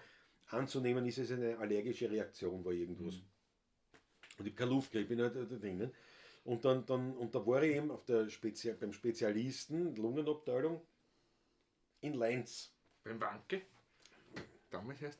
Und damals Das Universitätsdozent. Dozent. Dozent, danke. Wanke, ja. Und weil der hat mich sozusagen angefordert, weil der hat gesagt, wenn der noch einmal zurückkommt ins Heeresspital, Das steht da wirklich nämlich jetzt. lege ich einen auch Bomben oder so. Nein, der muss Der noch war wirklich bleiben. Hase, ich kann mich erinnern noch. Ja, und da war ich zwei Wochen, glaube ich, also in Leinz war ich noch ein paar Wochen, nicht? Aber nach 2 Wochen kam dann ein Unteroffizier und hat gesagt, Herr Steurer, wir haben Sie jetzt rausgehauen, vorübergehend untauglich, in einem Jahr haben Sie wieder Stellung, dann schauen wir weiter. Und ich mir gedacht, ja, die Stellung gebe ich mir und dann geht es mir was. Weil ich ruck da nicht mehr ein, weil das war natürlich, also das Heeresspital war damals, das war ein Zustand sondergleichen. Ich habe keine Luft gekriegt und die haben nichts gemacht. Also die haben gesagt, na, schau, die haben glaubt, die Tachinieren. Nicht? Da habe ich gesagt, also ich bin ein Jahr freiwillig. Welcher Tachinierer geht ein Jahr freiwillig zum Heer? Nicht? Nein. Normal nicht, ne? War ein unglaubliches Ding, aber auf jeden Fall ist es dann alles gut ausgegangen und es war, also dann war ich ein bisschen länger. Ich glaube 2 Wochen länger.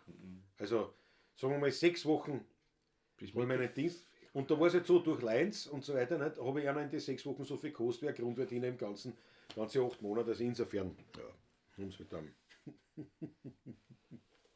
Die Graseltanze, die Feidelträger, das können wir machen. Ja, Georg das passt Scheurer. echt gut. Hat der vielleicht Hermann auch noch? Das war live. Nein, Hermann hat er nicht geheißen, aber Hermann Wehrmann. Hermann. Der Weltklasse Franzmann. Schau, der Fritzl Startguss. Ich kenne nur Leimer Jäger, die eine gute Wildschwein-Bratwurst machen. Na schau, na klar. Am Neckar und am Rheine. Der Harald Hunter ist auch schon Harald Hunter da. ist auch da, jawohl. Schönen Abend, leider erst jetzt zugeschaltet. Ne? Servus. Hauptsache rechtzeitig zum Jägerlatein. Schönen Abend. Weidmannsheil schreibt er. Jawohl. Jawohl, Alt. für die Feindlinge. Ich habe seit 89 keine Schusswaffe mehr angegriffen. Ich habe lieber als Waffe ein chinesisches Schwert. Habe lange Zeit Skischwerter praktiziert. Ja, ich meine, ist auch nicht humaner, ne? Wenn du angefeilt wirst. In Leinz auf der Geriatrie, Matthias Mariacher wird frech. Ist einfach. Klaus spürte die Auswirkungen der Grundausbildung am meisten. Gibt es da was schriftlich? Nein, gibt es nicht, Christoph. Klaus ist ja froh. Aber er hat definitiv nicht tachiniert, weil ich kenne ihn ja auch schon eine Zeit lang nicht. Also, das war damals wirklich nicht lustig. Der ist röchelt im Heeresspital. Ein lieber Freund von uns, damals in der Ausbildung zum Arzt, fast schon fertig auch. Dr. Wolf, in der Zwischenzeit Oberarzt in Wiener Neustadt auf der Neurologie. Da ist reingekommen ins Heeresspital und gesagt, sind die deppert. Nein, das war ein bisschen eine harte Geschichte, aber irgendwie ja. Aber Trompeten, ja, stimmt, fahren sie eben nicht. Der Pechers, dann behalten sie die Eiwinger Zapfenstreich. Ne? Das stimmt, ja. Ja. Die Hette war im Zivilschutz in der Schweiz. Erst Zentralist und später Gruppenchef. Telefon, also Korporal. Wir haben immer gesagt bei uns, Wehrmann, sei kein Schwein, halte dir die Schultern rein. Ja? Aber das haben wir als EFler haben wir gehabt, einen Streifen. Einen Streifen gekriegt. Das war der sogenannte Belastungsstreifen. Das war einfach nur ein silberner Streifen, der die ausgewiesen hat als EFler halt. Ne? Das war, ja, weißt du, schon ist Arschloch für alle. Naja. Es ist auch so. Es wird sich bis heute nicht Ja. Der macht freiwillig länger, den erwischen. Du, pass auf, also das haut hin. Wir machen in Graseltanz für den Scheurer und dann in geschupften Pferdl für die Mäke, weil auch da wird das Taschenpfeil ja mächtig von der Donau thematisiert. Bitte? Ja, ist F. F und dann geht's in B. B, gell? Ja, genau. Ja. Bitte schön. Bin bereit.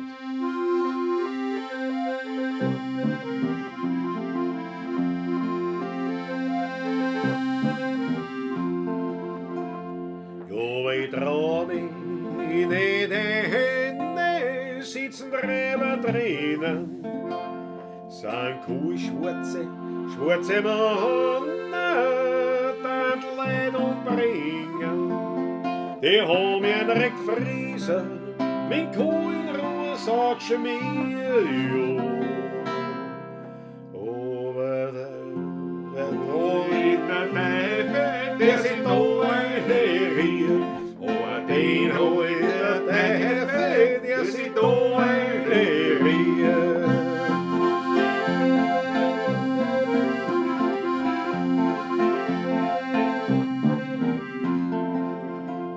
Da wird der muss in Köln, da muss einer Weiner verholen. Dabei haben's die Räber sein Laden mit Geld gestohlen. Dann packen's die Stalltieren, die schreit, gebt's einmal Ruhe, ja. Aber die Räber, die lachen und packen fest zu. Aber die Räber, die lachen und packen fest zu, hey.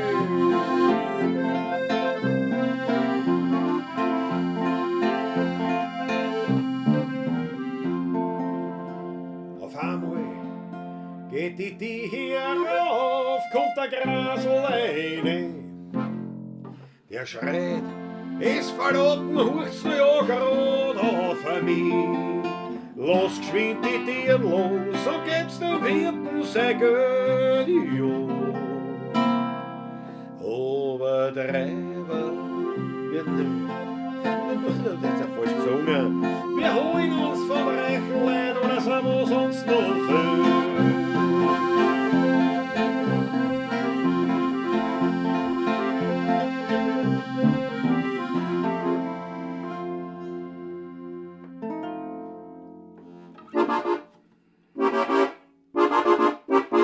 Heute sieht der Schule viel frische Socken.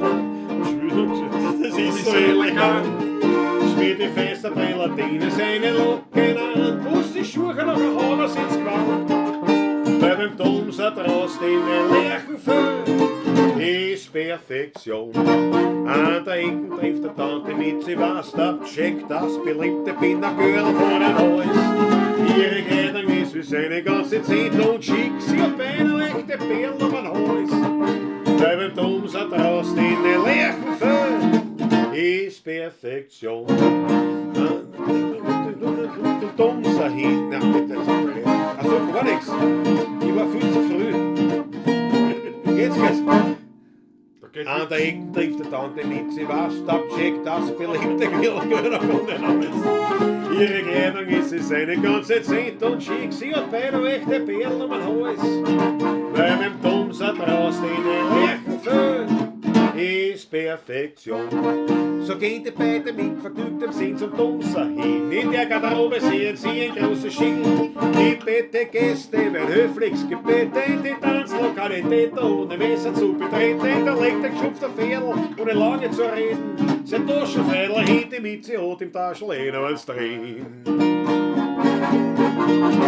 Da geht's mit Schwung und Elan, ein gestrafter Cheetah-Bogan, gespült von Charlie Wroppler, Charlie's Golden Boys, aus Herrn Neues und mit Elastizität, die sich von selber versteht, schleift der Ferdinand die Mizi aufs Paket. Das ist ziemlich übervölkert schon, weil beim Domser ist ja das schon wissen, Perfektion. Das Saxophon, das improvisiert, die Nummer 1 gibt ja eh nicht singt los, beim nächsten Ton hat er segiert. Worauf der Vierler sagt, das ist ein Gesöchter. Doch gegen den Mann steht ein junger Mann, der glaubt, dass ihn der Ferdinand gemeint haben kann. Und der ist über diese Randbemerkung sehr deprimiert. Der geschupfte Vierler hat ihm nämlich einst die Mizi entführt. Er findet das halt sehr gemein, doch hast er Schlägereien. Dort beißt er mit dem Vierler in den Ohren hinein. Der ist ganz frisch berot, er weiß sich grad rot, weil das Messer bläderweise der Garderobligen hat. Aber gleich drauf wird ihm besser, dem ihn fällt die Mütze, hat ja noch ein Messer. Er reißt ihn zusammen und gibt dem Gegner einen ziemlich leichten Stesser. Durch diesen Stesser fliegt er durch das ganze Tanzpaket. Am anderen Ende pickt er traurig an der Wand. Und 5, 6 Tänzer, die ringeln sich am Boden. Davon schreit einer, jetzt gibt's wahrscheinlich am Maroden. Daraufhin sagt der andere, warum nicht gern tun? Sie schütteln sich die Hand und beidelt drauf den Ferdinand aus dem Gewand. Dann hat der Pferdl seine Floschner, sagt er zur Mitze, reib mir's Messer aus der Taschner. Aber die Mitze sagt, der Teufel soll's holen, jetzt hat mir wer mein Taschel gestohlen. Und indessen, dass der geschupfte Ferler wehrlos war, hat die Übermacht ihm ziemlich malträtiert. Er bekam ein blaue Sorge, dass er schwerlos war, das hat er mit kaltem Umschlag sich kuriert. Und er nimmt so oft in der Schädelbrand 2 Bier mit, doch nächste Woche zieht der geschupfte Ferler wieder frische Socken an. Grün und gelb gestreift, das ist so elegant. Wie die feste Brillatine seine Locken an, putzt die Schuhe noch ein Haut, das ins Gewand. Bei beim Domser draus in den leeren Föh ist wieder einmal Perfektion.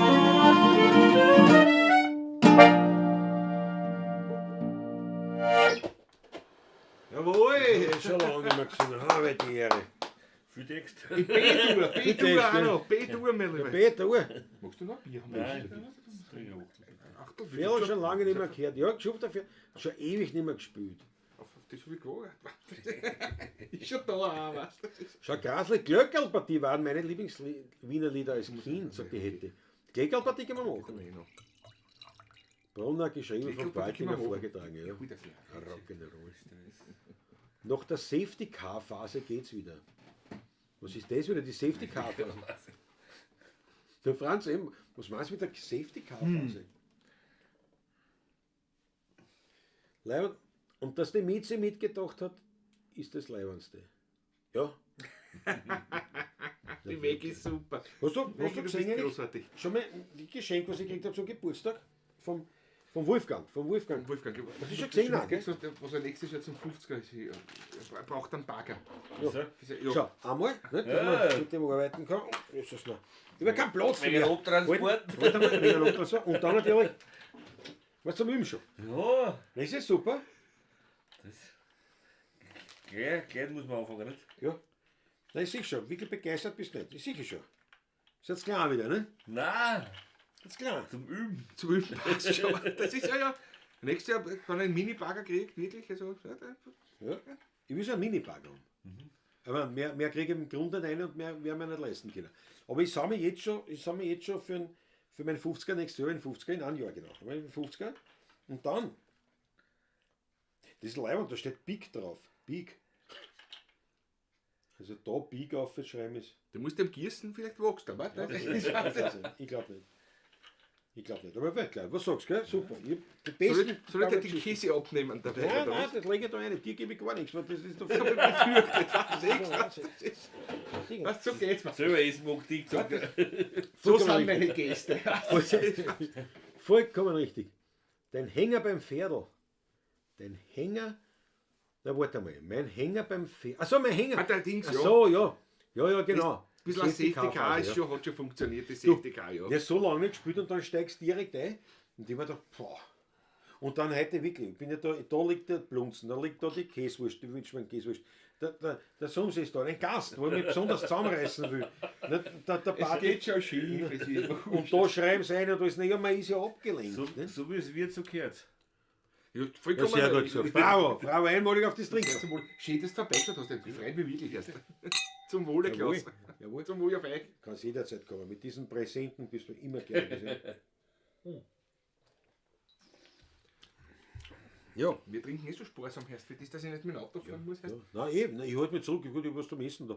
Hast du auch was wollen, Patrick? Nein, jetzt nicht. Für Essen ist nicht gesund. Weißt, ich muss aber was anderes nachholen gehen und da halte ich Leute, Ja, weil das okay, jetzt machen wir gerade einen Kauf. der Wein geht aus, der Wein geht aus erst. Das ist Woher wir haben keinen Wein mehr, oder wie? Ja, in meinem Haus hier geht auch nicht aus. die Hochzeit von Kanaan nachgespielt, gell?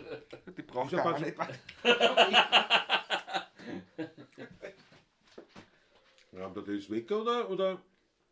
Ich hoffe, ich nicht, dass er. Ich hoffe auch, weil sonst haben wir gleich eine Waffendefinition schon wieder. Einmalig. Schau, die Meg ist lieb. Freunde, ich finde, der Klaus bringt die Qualtinger so hervorragend. Das ist lieb von dir, Dankeschön. Ein Baggerschaufel für meinen Graf Carello. Glaube ich nicht. Und wahnsinnig gabert.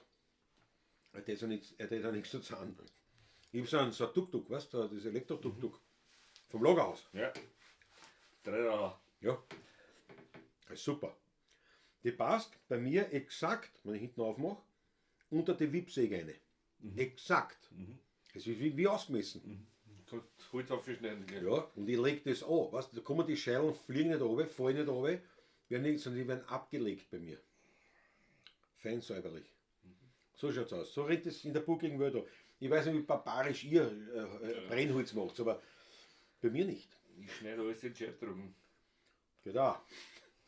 Und die muss ja dann führen. Die musst du anheben und dann vorhin führen. Ich bin ein Inger. Nein, ist mir Ausgleich zum Bürojob.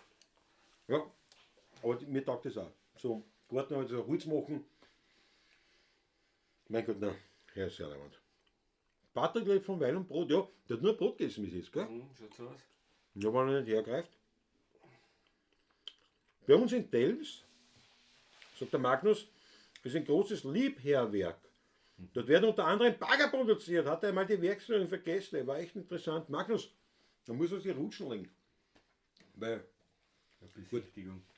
für Besichtigung. Dass man weiß, was man kauft oder was man sich wünscht. Naja, ich werde einen billigen chinesischen Mini-Bagger kaufen. Weil was anderes wird nicht gehen. Der Partie haben wir gestern erst gespielt. Ja. Pate, komm schon da. Schau her. Jawohl. Pate kann ich so. Ich bin ja nicht so. Bravo. Bitte schön, den Was Spädel heißt sollst du mir annehmen. Ja, warte gleich. Dass ich aus dem Bild gehe. Warte, Gut, gut. bitte schön so. Wild, oder? Ja. Vom Wild? Macht auch. Ja. Freunde. Wildschweinwurst von Wild produziert. Fleischerei Wild. Da wird in Ja, ist der. Kannst du, ja. das stehen, ja. Schau Wildschwein von dir, die letzte, ne? Ist das, oder? Muss ich sagen, wir haben Schlingermarkt in Floridsdorf. Oder ein Standel, also ein Ja. Stand, ein Fixstand. Und da immer wieder mal schlage ich zu beim Wild. Ja, macht das sehr gute Qualität. Sehr gut, ja, wirklich sehr gut. Das Brot ist bei mir, wa? Was bist du noch am Patrick? Nix. Ich schenke mir einen Schluck. Schenk- schenk- Schau, Das bisschen Hunger bei da uns ist es trinken wir. trocken. Wir bleiben dabei. Das ist was. Und wie wir Käsewurst? Ich hab schon gekostet. Ich hab glaube alles in die Zentren. Die werke gerade raus wieder. Müsst ihr da plunzen? Danke, ich hab gegessen. Und gut, der. Ich hab Aber du, die Blumsen musst du aber, das ist Von von uns selber gemacht. Nein, vorher der von. Helme, was Ja, wir selber ja, gemacht muss ich ja haben. kosten. Und da war Was wir im Februar gemacht haben. Also im März heuer erst. auch was, gell? Aber das ist gut. Sehr gut. So ist nichts falsch von der Kamera. Nein, das, was in der Blunzen drin ist, das kann ein Fleischhocker eigentlich nicht machen, weil du kostet der Kilo Blunzen 70 Ja. Euro. Ja. Das ist- Magnus Sterzing ist Leiber, sagt, der kümmert sich drum, vielleicht gibt es ein Vorführmodell. Das war leibend. War leibend.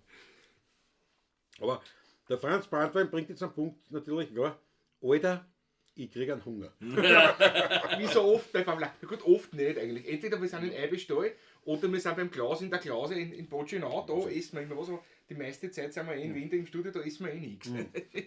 Ja, Ich stehe es einmal her. Ja, Da. du willst es. Ich hab schon Radl gegessen. Weltklasse. Weltklasse. So, Patrick, was spielen wir jetzt? Wir müssen Da, spielen. was wir gesagt haben, was wir da Kleckerpartie, oder was? Regelpartie, ja. Ja. Das Wort einmal. Lass mich mal anschlagen. Weil der Punkt ist der, wo wir spielen und singen. Schlecht, dass du gekommen bist, jetzt gewinnt er sich, ich glaube, das gibt es jedes Mal bei mir. Nein, das gibt es jedes Mal, aber es ist scheiße. Nicht in der Öffentlichkeit. Das ist doch jetzt so plan, oder? Aber es ist so, ich will den Gast nicht. Da schlagen wir, wenn ich jetzt, wenn wir singen, bevor ich nicht gespielt und alle, dann, Okay. verstehst du, dann ist es schon, Sehr zum Wohl, gell? da hat er lieber Bellarine drüber. Liebe Pablo, schießt dir auf euch alle. Auf euch alle, ja. Und danke für die großartige Wurst, wie die spontane vorbeischauen. Weltklasse. Genau der Acker ist vor seiner Steier, wegen der Blunze ist er versetzt worden. Ist er ein anderer jetzt, oder? Nein, ist der gleiche. Ja, weißt du, so, schmeckt das so. Kann man lassen. Kann man trinken, ja. Ja, das ist mein. trinken Wein ja nicht, weil er mir schmeckt, sondern weil man es erwartet von einem heurigen Musiker. Ich trinke es nur für euch. Wirklich. Ich hätte viel lieber Krakel. Ich hätte lieber Krakel trinken, ich schwöre. Der redet so schier quasi. So spät hat es werden müssen, dass es anliegt. Der redet. Ich habe mir schon gedacht, Jetzt kommt der große. Jetzt kommt der ich kann große. uns organisieren, da hätte ich Angst. Morgen habe ich eine E-Mail. Krachel sponsern. Was machen wir damit? Kein Kindergeburtstag. Ja, sponsern lassen und halt verkaufen. Dann verschenken, dann für einen guten Zweck, dann versteigern. Du kannst auch Krakel nicht für einen guten Zweck versteigern. Kindergeburtstage und so. Das ist ein guter Zweck, da das So sowieso viel Zucker ist gar nicht gesund. Ja, eben, weißt dass du, das nicht den Zucker sehen, aber Ja. das ist ja Wahnsinn. Nur 4 Daumen hoch, was ist denn los? Matthias Mariacher? Nein, aber wir haben mehr. Ihr seht da 24. Also wahrscheinlich, aber danke Matthias Mariacher, dass du darauf hinweist. immer gut darauf hinzuweisen. Ja. Schoss von der Mama, Fiaker, ja, Susanne, schauen wir mal, was wir machen. Der Wolfgang hat immer noch Erdtipp für Gulasch. Christoph schreibt schon, jetzt ist die Pavlatschennummer beim Patrick. Christoph, kommst du auch noch gar vorbei? Hat er auf die Maschine? Ja, Christoph, Komm. komm her, noch ist Das war so nicht das wurscht. erste Mal, nicht, dass du spontan Du kannst dich beim Sums auf die Schoß setzen, ist kein Thema. ein bisschen bloß haben wir noch da. Ja. Gut, aber bei der Ackerl natürlich ist jetzt einmal mal, weil das ungefähr so wie du, noch halt kleiner. Das hat dann 4 so Regeln da, was das ist Was schon. heißt 4? Entschuldige, ich bin mehr Schwarzleiberl als mach schlank. Was brauchst du mehr? Ich war hier streng. Ich will nicht. Ich will nicht. Ist es eigentlich so, ist es so, dass bist du immer im Jägergrün? Sehr viel, ja. Wirklich? Hast du keine andere Weg schon, oder bist du vorblind? Oder? Nein, schon andere, aber das ist, Gell? Standard. Gewohnheit. ja, da brauche ich nicht nachdenken, was ich anziehe. Ich verstehe. Verstehe dich. Also ist blau und grün sind meine 2 Hauptfarben. Wirklich wahr? So. Ja, Feuerwehr Feuerwehr und und Ach so, ja, na klar. Ja. Dienst und Feuerwehr, Eiberstal? auch. Und, Also mehr. und die und in Mistelbach, in der Bezirksrandzentrale für den Bezirk Mistelbach und Gänsendorf, wo in Nodorf am Nodorf sitzt. Das ist einer von den ganz wichtigen Leuten, nämlich, ja, die wir brauchen. Der anhebt, wenn was da anrufst. Ja, genau so ist es. Der Das jeden koordiniert Mann und jede Frau zu und- jeder Zeit aufwecken darf. Ja, genau. Sehr laut. Aber immer noch, gell, immer noch ist die Sirene, gibt es das Sirenesignal, ne? Ja, Nach wie vor. Auch ist- in Handyzeiten. Ja, ja. Na, es kommt auf die, ich sage jetzt einmal auf die Einsatzintensität an, wie schwer der Einsatz ist, umso mehr Leute sie brauchen, umso mehr Leute kommen von der Ortschaft, von der Feuerwehr, wenn die Sirene hört. Weil wenn heute ein SMS kommt oder nur das Handy piepselt, ja, dann rennt man halt nicht so schnell wahrscheinlich. Da macht man verstehe. sich Arbeit fertig und dann fahren wir vielleicht noch. Kommt aber- darauf, was ist, wenn das Ja. eine technische Hilfe Ja. ist, wo keine Gefahr jetzt ist, was kann ich an einer Stunde auch Genau, gemacht wo werden. eine Straßenwaschen Macht kehrt die oder. Sirene nicht. Ja, Ich genau. verstehe. Ich Genau. verstehe. Andererseits gibt es aber gewisse Städte, sage ich jetzt einmal, wie zum Beispiel das Enzersdorf, die haben bei jedem Einsatz Bild die Sirene in der Stadt. Die sagen, wir wollen die Sirene haben, das ist, dass die Leute aufmerksam werden, da ist was, dass auf die Feuerwehr aufpasst. Andererseits, wenn ich sage, ich komme ins Sammeln, und das ganze Jahr kriegen die nicht mit, dass die Feuerwehr Einsätze fährt und Ach so, das und ja. das, Ja. dann sagen sie, es braucht ja eh kein Geld, das habt ihr keine Arbeit. Sicher Arbeit, ja. Als, Ja, als, es als ist auch, aber Bewusstseins. jeder, das trotzdem eine Arbeit ist. Ich meine, Als wenn man Bewusstseinsbildung. kann- Ne? Ja, ja, Ja, naja, ja. umso städtischer, umso schwieriger ist Ja klar, das glaube ich schon. Das nehmen wir selbstverständlich hin. Ne? Ja. Und es ist ja trotzdem eine ehrenamtliche Tätigkeit. Das ist eine ne? ehrenamtliche Das ist ja keine Berufsfeuerwehr. Ne? Nein. Und stimmt es, also ich habe das zum Beispiel jetzt gehört von einem Feuerwerker bei uns in Bucklingwald, der gesagt hat, das ist ein starkes Klischee, natürlich können wir trinken, natürlich können wir feiern, das ist keine Frage, aber so dieses Klischee, die Feuerwerker sind immer angeschaut und gesagt, das ist nicht, weil, ja, er hat das so gesagt, weil wir sehen, was passiert, wenn die Unfälle sind oder sowas. Oder ist es schon so, dass das schon einige... Du hast wie in jedem Verein, sage ich jetzt einmal, D&D. Es ist, die Feuerwerker können genauso gut feiern wie ein Musiker, wie ein Jager oder wie ein Tennisspieler, wurscht. Das ist genau das. Ich weiß, wie Tennisspieler feiern, das weiß ich. Das weiß ich, aber bei den anderen kann ich mitreden. Also wir können schon gerochen lassen. Ja. Nicht? Aber beim Fahren. Das habe ich schon mitgekriegt. Ja, Das habe ich schon mitgekriegt, ja. Ja, trotzdem vorsichtig. ja. Ja. Der Bekannte von Dings, das nicht wirklich was damals Feuerwehrmann mit dann irgendwann einmal im Laufe deines Lebens schon einmal, zweimal oder manche einer mehrmals, je nachdem wie oft zum Handkuss kommst, die einzelnen Trimmer von einem zusammengeklappt hast, dann fängst du nachdenken an. Ne? Ja. Das ist klar. Ne? Also sicher, ja, Bewusstseinsbildung auf allen Ebenen. Ja. Ne? Ja.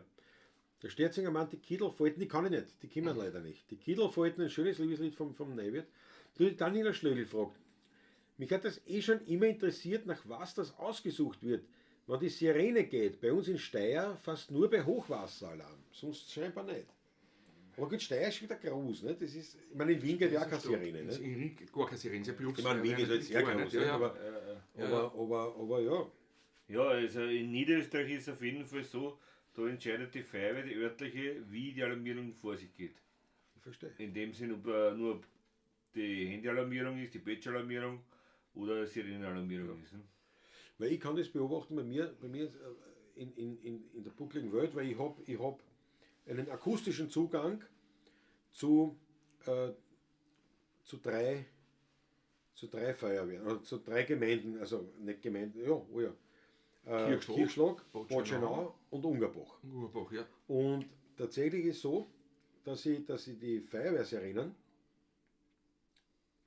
seltener in einer Ortschaft her, meistens in allen 3, aber nicht immer.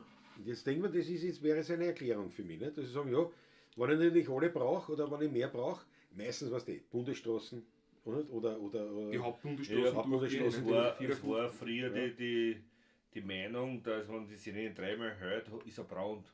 Und was, Nein, das ist nie gewesen. Also, war nie, glaube ich. wenigstens. und meines Wissens, ich bin seit 98 aktiv bei der Feuerwehr, auch 88, und da seitdem war immer entweder da war es immer eigentlich Sirene. Da hat es eine Stuhle-Alarmierung in dem Sinn noch nicht gegeben mit der Technik her. Nein, klar nicht. Klar hat es nicht Und, gegeben. und ja, also das, wie gesagt, zum Beispiel bei uns in Everstal ist es so, wenn zeituntkritische Einsätze sind, gibt es keine Sirenenalarmierung. Und wenn zeitkritische Einsätze sind, da wird die Sirene zusätzlich zu der Klar. Das will die alle Batch-Alarmierung. kommen. Das alle kommen, ja. Genau. Den Batch auch nicht her da drüben. Und es Genau. gibt halt noch eine manche Feuerwehren, die was sagen, in der Nacht muss die Sirene nicht spielen, dass nicht alle aufgeweckt werden. Und unter Tag schon, ja. Ich finde es gut, wenn eine Notfall, wenn wirklich ein Brand oder wenn ein Notfall, wo es notwendig ist, dass alle kommen. Ja. Und das obliegt jetzt wirklich dem Kommandanten der jeweiligen Feuerwehr, Sirene auch ein. Ja. Und auch Nicht gewusst, ja? und auch zu verschiedenen Einsatzszenarien. Ja. Wie gesagt, eine Fahrzeugbergung, wo die Zeit unkritisch ist, eine Straßen Wo nichts passiert, verunreinigt ist, eine Ölspur oder wo keine Menschen gleich direkt bedroht sind. Ja. Zeit unkritisch ist meistens zu 90% stille alarmiert. Okay. Und wenn es brennt, wenn eingeklemmte Verkehrsunfälle sind, Menschenrettung sind, Personennotlage sind, hoch, tief, wurscht was, dann hört zu den 90% die Sirene noch. Ja, aber spannend. Und man, da siehst du jetzt aber auch zum Beispiel in der Pawlatschen, was wir den Menschen bieten. Ne? Weil das ist ja Zivilschutzinformationen. Ja. Ich meine, deswegen erlaube ich mir jetzt einzublenden, kurz ein Hinweis auf ein Schmattes. Hat uns ein Schmattes eine. Nicht nur für die Musik, sondern auch für die mitunter lebenswichtigen Informationen, die es kriegt. Und vor allem wisst ihr jetzt auch in Gabenstal, da gibt es einen Fleischhauer in Wild. Und dort kriegt es zum Beispiel auch diese Käsewurst von den Wildschweinen. Nein, die gibt's nicht. Die gibt's nicht. Das ist nur gemacht worden. Die wird für mich. Achso, die wird für. Ja, du musst dich gut stellen. Das wirst du anrufen bei der Feuerwehr. Was hast du gesagt? In Nistelbach? Notruf? Ist der Sumsi da? Die Wildwurst ist gut. Ja. 1, 122 Feuerwehr. Hat der Sumsi Dienst? Nein. mit der Wurst war's. Nicht der Wurst. Damit der Dieser Freitag. Da wird schon heißen, ist das jetzt zeitkritisch oder nicht? Sirene ja oder nein? Ne? Und da fahren wir anrufen. Wenn der Patrick anruft, dann ist es zeitunkritisch, da können wir ein WhatsApp schicken. Wenn der Klaus anruft, das ist zeitkritisch. Ja. Da wird er nicht sofort, da kommen wir mit Löschwagen. Ja? In wird Lina eingefüllt, das ist das so. Du, interessante Frage vom Ackerl, von wem sonst? Ja. Vom Ackerl. Wer ist besser geeicht, Feuerwehr oder Heurigenmusiker? Ja, der Würst da nur, das ist... Gibt keine Klassifizierung. Ja. Du, das, Zusammen sind wir stark. ja, genau. Ja, Wenn es sein muss, stehen wir unseren Mann. Richtig. Wenn man sein muss. Ja, da hörst du unbedingt. Du, in Schmattes hätte eingeblendet. Ja. Wir danken euch jetzt schon herzlichst für eure großzügige Zuwendung, für die großartige Musik, weil, hallo, nicht? Wir spielen ja fast. Wir haben am Anfang bitte haben wir sehr angezahlt, muss Ja, ich ehrlich muss sagen. man auch sagen. Muss ich schon sagen. Ja, und jetzt, Kegelpartie. ja, jetzt kommt die Endlich, Gegenpartie. endlich. Aber vor 3 das wieder an. Also wie gesagt, nämlich da das mit Schmattes. Kommen wir vorher. Aber wir danken euch herzlichst für einen Obolus in den virtuellen Hut eine. Danke euch. Ihr seht's eh. Danke, danke. Wir müssen die Feuerwehr auch unterstützen. Und dazu Hast du brauchen heuer wir. gar nicht gespendet? Hast du das immer? Nicht? Nein. Siehst du das? Bei mir ist das Kann automatisch. auch nicht. Oh, War noch keiner Na, ich da war bei da. mir. Ich war da gewesen. Ja, der wollte kein Ja, Achter das haben, ist er aber- wollte ein Geld haben. Wollte er- Ich weiß Du gar bist nicht. hergekommen, wolltest Wir was sagen, waren und die hat der Achtel gegeben, ne? Bravo. Aber da war Freitag, glaube ich, war das. Donnerstag, Freitag. Ja, weil ich nicht, das sind die besten Tage. Ja, das ist- Aber da weiß man ja, dass trotzdem was kommt. Ja, definitiv. Definitiv. Aber der Christoph Acker, ist der frech, aber das geht. Aber was leibend hast. Jetzt Patrick, Finde ich war nur. Aber Patrick, das machen wir. Christoph Acker schreibt, ich meine natürlich, frech, das tue ich fix, einblenden. Heutige Einnahmen werden zu 100% in die Feuerwehr Eibestal gespendet. jawohl, Das machen machen wir. Das Also, machen wir. erwarte jetzt nicht viel, aber Danke auf jeden das Fall. machen wir. Gehen wir, meine Lieben. Haut was rein, Freunde, das per PayPal oder Überweisung. Und dann werden wir das. Das müssen wir offiziell bei der Feuerwehr reinmachen. Nein, das machen wir so. Machen wir ein Foto und passt schon. Also, dann machen wir ein Foto für die Bezirkszeitung, für die Gemeindezeitung. Gibt es eine Gemeindezeitung? Gibt's auch, ja. Gibt Die der Eibestaler Ja, Gemeindezeitung. Mistelbach. Ja, eben, ja. aber Es gibt Eibestaler Dorfnachrichten. Dorfnachrichten, genau. Die kommt einmal im Jahr. Einmal im Jahr, ja. einmal im Jahr. Wir spenden nicht nur einmal im Jahr, dann ist Also das passt. Haut was rein, das geht an die Eibestaler Feuerwehr. Feuerwehrhaus kenne ich ja schon, das ist dort, also wenn man da so auszufährt, dort, also nicht wo ich einer fahre, sondern über den Bach oder Man was sieht es drüber. sehr präsent. Ja. Es ist Ja. für eine kleine Ortschaft ein sehr schönes Ja, Feuerwehrhaus. Ja. großes, ja. Wir sind ja gerade dabei, Dachboot auszubauen.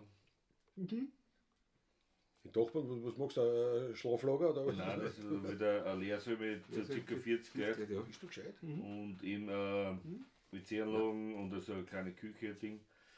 Und Abstellkammer für die ganzen Akten und so Sachen. Ja, Und auch ein kleines Büro, dass die Sachbearbeiter das nutzen können nachher. na klar. Genau. Na, Weltklasse. Nein, irgendwas werden wir schon machen. Ich freue mich drauf. Zumindest eine Führung, nicht? Gehen wir dann Das durchs. können wir sicher Gehen machen. wir da durch und. Das schon wieder. Nein, bitte, entschuldige, ich spreche nur Nicht, Da müssen wir ja gleich das müssen wir ja filmen. Das wird ja Das wieder. ist ja ganz was anderes. Das wird ja gefilmt natürlich, wenn wir das machen. Also, die Feuerwehr Eibestal. Eibesbrunn gibt es auch, gell? Wo ist denn Gibt's auch. Eibesbrunn? Ist das Auto wo? Ja, Das Nein, ist das für Wolkersdorf unten, was da. ja. Früher ist man durchgefahren. Heute. Wirklich, wahr? Was vorbei? Ja, auf der Brünnenstraße, ne? Wo man auf Wien gefahren ist. Ja. Der Ackerl. In der Nön auf Seite 1, 16 beim Spenden kompletten Tageseinnahmen an die Feuerwehr. Genau. Ich meine, wie gesagt, bitte erwarte nicht zu viel. Aber wir bemühen uns, alle sind da. Schaut was an. Daniel Schlegel muss zum Matratzennachtdienst. Gute Nacht zusammen. Schön, dass du dabei warst. Ich weiß, du Prost, musst Leute, früh auf. Max. Du musst früh auf. Jawohl. Passt. Und jetzt spielen wir die Kickerpartie. Jetzt geht's aber. Wie immer kleine Kinder waren, am angestellt allerlei. Da war für uns die größte Freude, ein Haus der Leiterei. Der Hausmeister ist außergrenzt, da wischt er mich nie. Ich hab ihm lange Nosen gezeigt, vom Haus da vis-à-vis.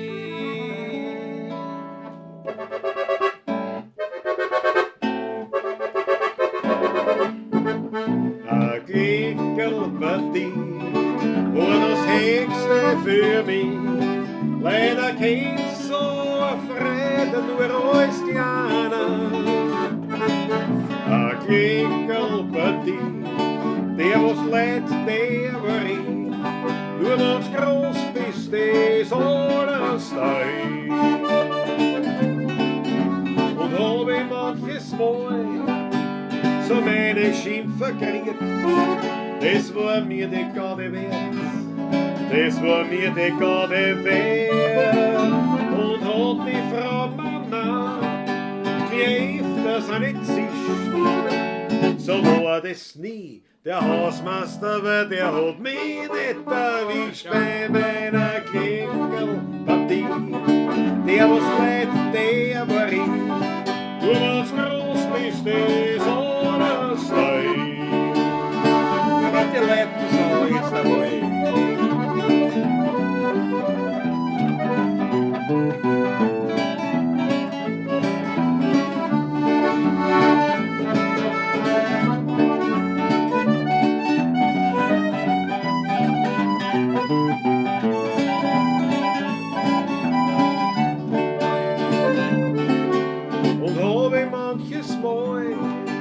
So meine Schimpfer kriegt, das war mir die Garde wert.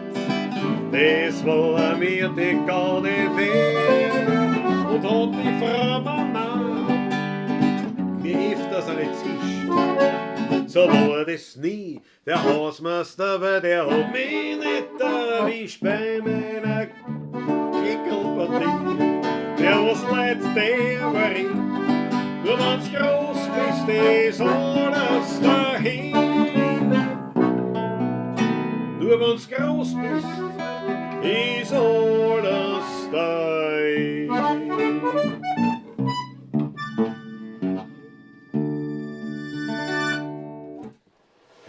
Jawohl, gut.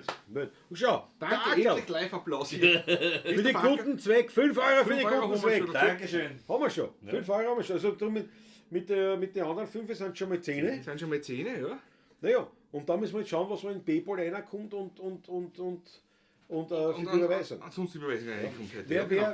Wer noch nicht gezahlt hat, aber jetzt erst gerne was umwachsen lassen wollte, der vielleicht würde es uns erleichtern, wenn er eine schreibt in die, was die betrifft, oder wie heißt es denn, die Zweck. Ja. Oder Freiwillige oder Feuerwehr, dann wissen FF oder Feuerwehr. Was FF steht, wissen wir Ja. schon, ja. Ja. Dass wir wissen, nicht? Weil sonst Genau. müssen wir immer zusammenrechnen, wann war das. Und Zum was das Wohle. ist. Sehr zum Wohl. Prost. Zum Wohle. Das ist das erste Mal ein Dreiklang. Nicht? Bei uns ist es ein Dreiklang. Ah, ist das gut, wenn man nicht mit dem Auto fahren muss? Das ist klar. Das ist schön. Ich finde auch, das ist ein schönes. Du, die Hette schreibt sich, schau. Feuerwehrauto, Götzhackel ist unterwegs. Aber Hette. Also aus der Schweiz. Danke, aus der Schweiz. Das ist Schweiz. Nicht? Aus der Schweiz. Also die Freiwillige Feuerwehr Eibestal wird unterstützt aus der Schweiz. Was sagst du jetzt? Schön. Na, wer hat das sonst? Die Ne? Hette, ja. Die Hette, danke. Auch eine liebe Freundin, auch ein Fan seit 20 Jahren schon. Die Henriette Allensbach, ja, aus der Schweiz. Ganz eine liebe Freundin. Franz Brandwein, unser Leibwerker, hat eine Frage, die auch nicht unwesentlich ist. Ganz anderes Thema, aber wenn ich beim Wirten ein halbes Händel bestelle, warum kriege ich das nur der Länge nach geteilt und nicht überquer? Dass jeder das Gleiche hat von der Hälfte. Hätte ich auch gesagt, Hätte ja? ich auch gesagt, ja, das Weil das ist ist der Brust, der Fliegel, Bürger, Haxel. Hakel. Genau. Bei uns wäre es allerdings durchaus angebracht, ne? Wenn man sagt, du kriegst den Teil mit den Fliegeln und ich krieg den Teil mit den Haxeln. Der eine ist trocken und der andere ist weiß. Die Flügel, die nicht so stehen, aber Flügel und Spiegeln, ja, passt aber die trockene Brust. So ist es oft. So ist gerecht oft. Nicht? Was ist Die damit? trockene Brust, ja. Ich armer Mensch. Ja. Auf jeden Fall. Ja. Okay, der Christoph Acker bringt es auf eine andere Weise, aber die verstehen wir alle ganz gut. Er klärt auf, na, wenn du nur einen Arsch vom Händel bekommst, bist du vielleicht angefressen. Ja, aber einer kriegt nicht da, der Arsch. Naja, Den Bürzel hat einer. Da was ist der längste. Den Bürzel kannst du ja, das stimmt. Das, Nein, der Bürzel Der hat- Bürzel weicht da immer aus. Ja, Das der ist- wird auch bewusst so gestellt. aber, ich weiß zum Beispiel, so, meine Oma, und meine Mama, also ich weiß ja von der Mutter, die haben zum Beispiel immer, wenn sie selber Händeln gemacht haben, ist das Bürzel immer weggeschnitten worden. Meine Großmutter, Oder? beide Großmütter Wie ist gemacht, das aber erst wenn es weggeschnitten? fertig war. Bevor es gezählt worden ist, hat sie den Bürzel rausgeschnitten. Zack, zack. Bürzel raus und dann hat sie es erst Zeit. Ja, das war, Was hast du nein, selber gegessen? Und der Großvater hat sich. Der Großvater hat ihm immer wohl. Ach so, ja, ja. genau. Ja. nein, bei uns hat Mein Vater will auch. die Mama ist immer weg, ausgeschnitten. Also die Der Oma Großvater hat ihn das gern auch gehabt, die Großvater Jetzt hat ihn schon hat ausgeschnitten. so. Ja, Beide. ja. Ja. Was siehst du, ich meine, ist ja unglaublich, wirklich, Ja, wie Wissenschaft. lehrreich. Wie lehrreich. Jetzt finde ich es fast schade, weil es wird so viel reinkommen, ich finde es fast schade, dass wir das alles der Feuerwehr geben. Bravo, Liter, nur Musik. Da noch einen Schluck. Was spielen wir jetzt, Patrick? Was spielen Was spielen wir? wir Da jetzt? halt die Leute dabei einmal, weißt Was soll ich nicht schon wieder? Ja, halt, ich muss was holen gehen. Ja, hol was. Schon Ja, wieder. das ist- Hol mehr. Das ist ja Wahnsinn. Normal bei uns war es ja nicht so, aber wirklich, ich meine, jetzt ganz persönlich, ist kein Angriff, aber du kommst und wir haben einen Wein verschleißt, das ist, Naja, Wirklich? um ein Drittel mehr nicht. ja, mindestens. Der Händlerboys, hallo Händlerboys, Oliver Grün ist am Start, jawohl. Bravo Oliver, einmalig.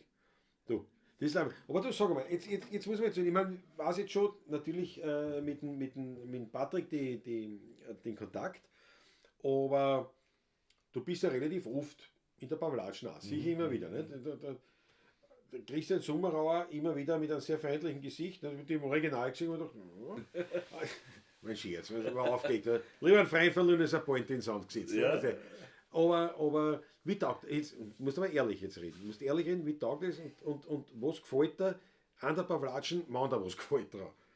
Das würde mich interessieren. Also, ehrlicherweise, ich komme meistens nur dazu, die Platschen zum Schauen, wenn ich am Feuerwehr-Notrufdienst mache.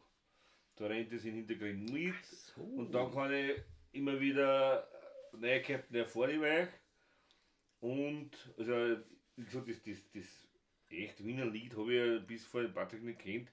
Zwar gekannt, aber nicht Ja, ja. in diesem Ausmaß und den Umfang, sage ich jetzt einmal. Und da rennt es in Zoll mit und dann habe ich Zeit, da schaue ich rein, schreibe wieder was oder wenn irgendwelche wollen schon Fragen, wo ich auch noch mit kommentieren kann Genau, und ja. wo man das Wissen auch teilen kann, das finde ich cool.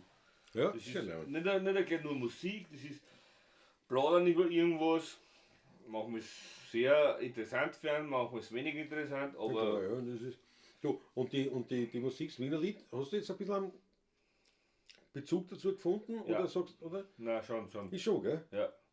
Aber unerwartet, nicht eigentlich? Ja, überhaupt der schönste Abend oder die schönste Aufführung, was ich bis jetzt vom Wiener Lied von euch gehört habe, das war ja da in Kettlersbrunn mit der Sonnenblumenparty im Keller. Da habt ihr gespielt eine Stunde oder so.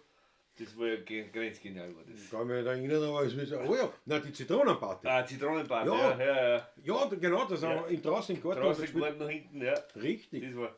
Und da, also manche Lieder kennt man schon, nicht? Ja, ja. Von Heirigen, von Hans Mosener zum Teil oder weiß ich nicht, irgendwie die ganz alten Schnulzen, nicht? Ja, ja.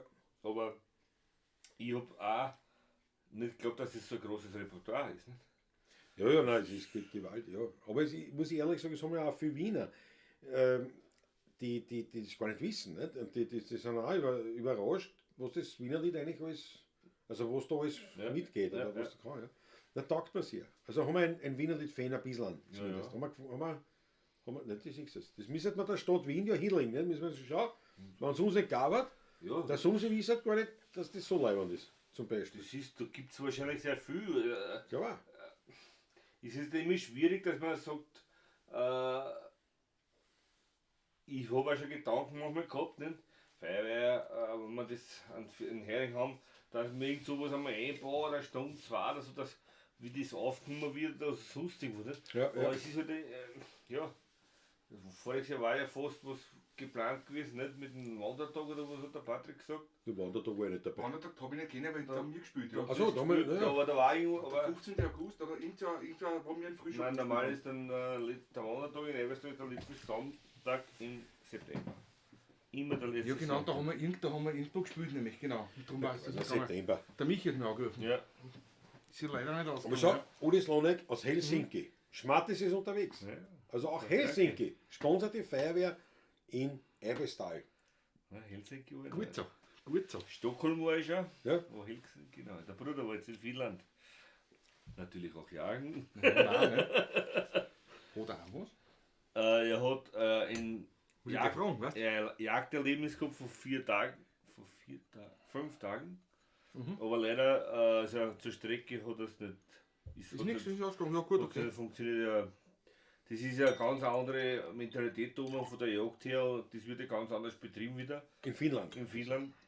Und mein Bruder hat Hundzichten, Deutsch Kurzer, Jagdhunde, und hat aus dem Burgenland einen Hund verkauft. Der hat Probleme gehabt mit Anrichten, mit Anführen für die Prüfung. Das hat er noch alles gemacht und als Gegenleistung hat er gesagt, er hat einen Freund in Finnland. Das war leibend, Ich ne? fliege auf, Flug. Genau. Ja, super Sache. Zahlst du selber und alles andere rennt da irgendwie Schön. mit.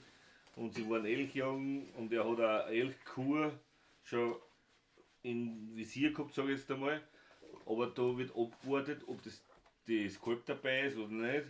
Ja. Und der hat auf die Freigabe gewartet und wie es geheißen hat, ja, er darf, ist sicher. angesprungen. Ist angesprungen? Ja, aber er sagt, Ist so. Ist ja so. Ja. er ist hat das so, ja, genau. ein Elchtier auf 30, 40 Meter vor ihm Ja. stehen gehabt. Wunderschönes Erlebnis. Das Und glaube ich. das Ja, ist genau. Jagd. Ja, genau. Jagd bleibt hängen in den Jägern bei der Geschichte. Wie war das Erlebnis? Nicht, was du hast geschossen hast. Das ist die. Ja. Wir jagen, um Wildfleisch zu generieren. Sehr gut. Klar. Aber die Hauptding ist das Erlebnis. Du gehst ja da raus und schießt. Das war mal, oder ist, manche machen das vielleicht auch. Aber Nein, also ich habe keinen kennengelernt, der so ist, weil, also wirklich alle, und egal mit wem man dann redet, Egal, mit wem man über redet, dieses Thema, wenn man dann ernsthaft redet, da gibt es ja den Spaß, dann gibt es die Hetze, Gaude, keine Frage. Und dann gibt es eben so diese ernsthafte Unterhaltung zum Thema und wirklich kein einziger mir bekannter Jäger hätte eine andere Sicht gehabt, wie jetzt zum Beispiel du sagst, oder wo die sagen, hörst, das, wir hegen und pflegen. Nicht? Und das Schießen, ja klar, wir haben ja keine natürlichen Feinde mehr, das muss ja wer ausschießen. Nicht? Weil, ich weiß ja, dass meistens nachher publiziert wird, der Erfolg von der Jagd.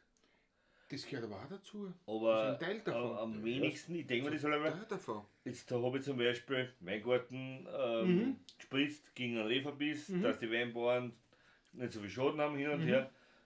Und der habe ich mal drauf, dass ich ein Foto mache von dem Ganzen. Nicht? Dass ich das dokumentiere und auch der Öffentlichkeit preisgebe. Aber meistens vergisst man oft das, weil das ist, Das machst du automatisch Das und ist- das das ist ist in der ja- Routine drinnen ja, einfach. Das genau. machst du einfach. So ist Ja, genau. das Genau. stimmt, das stimmt wirklich.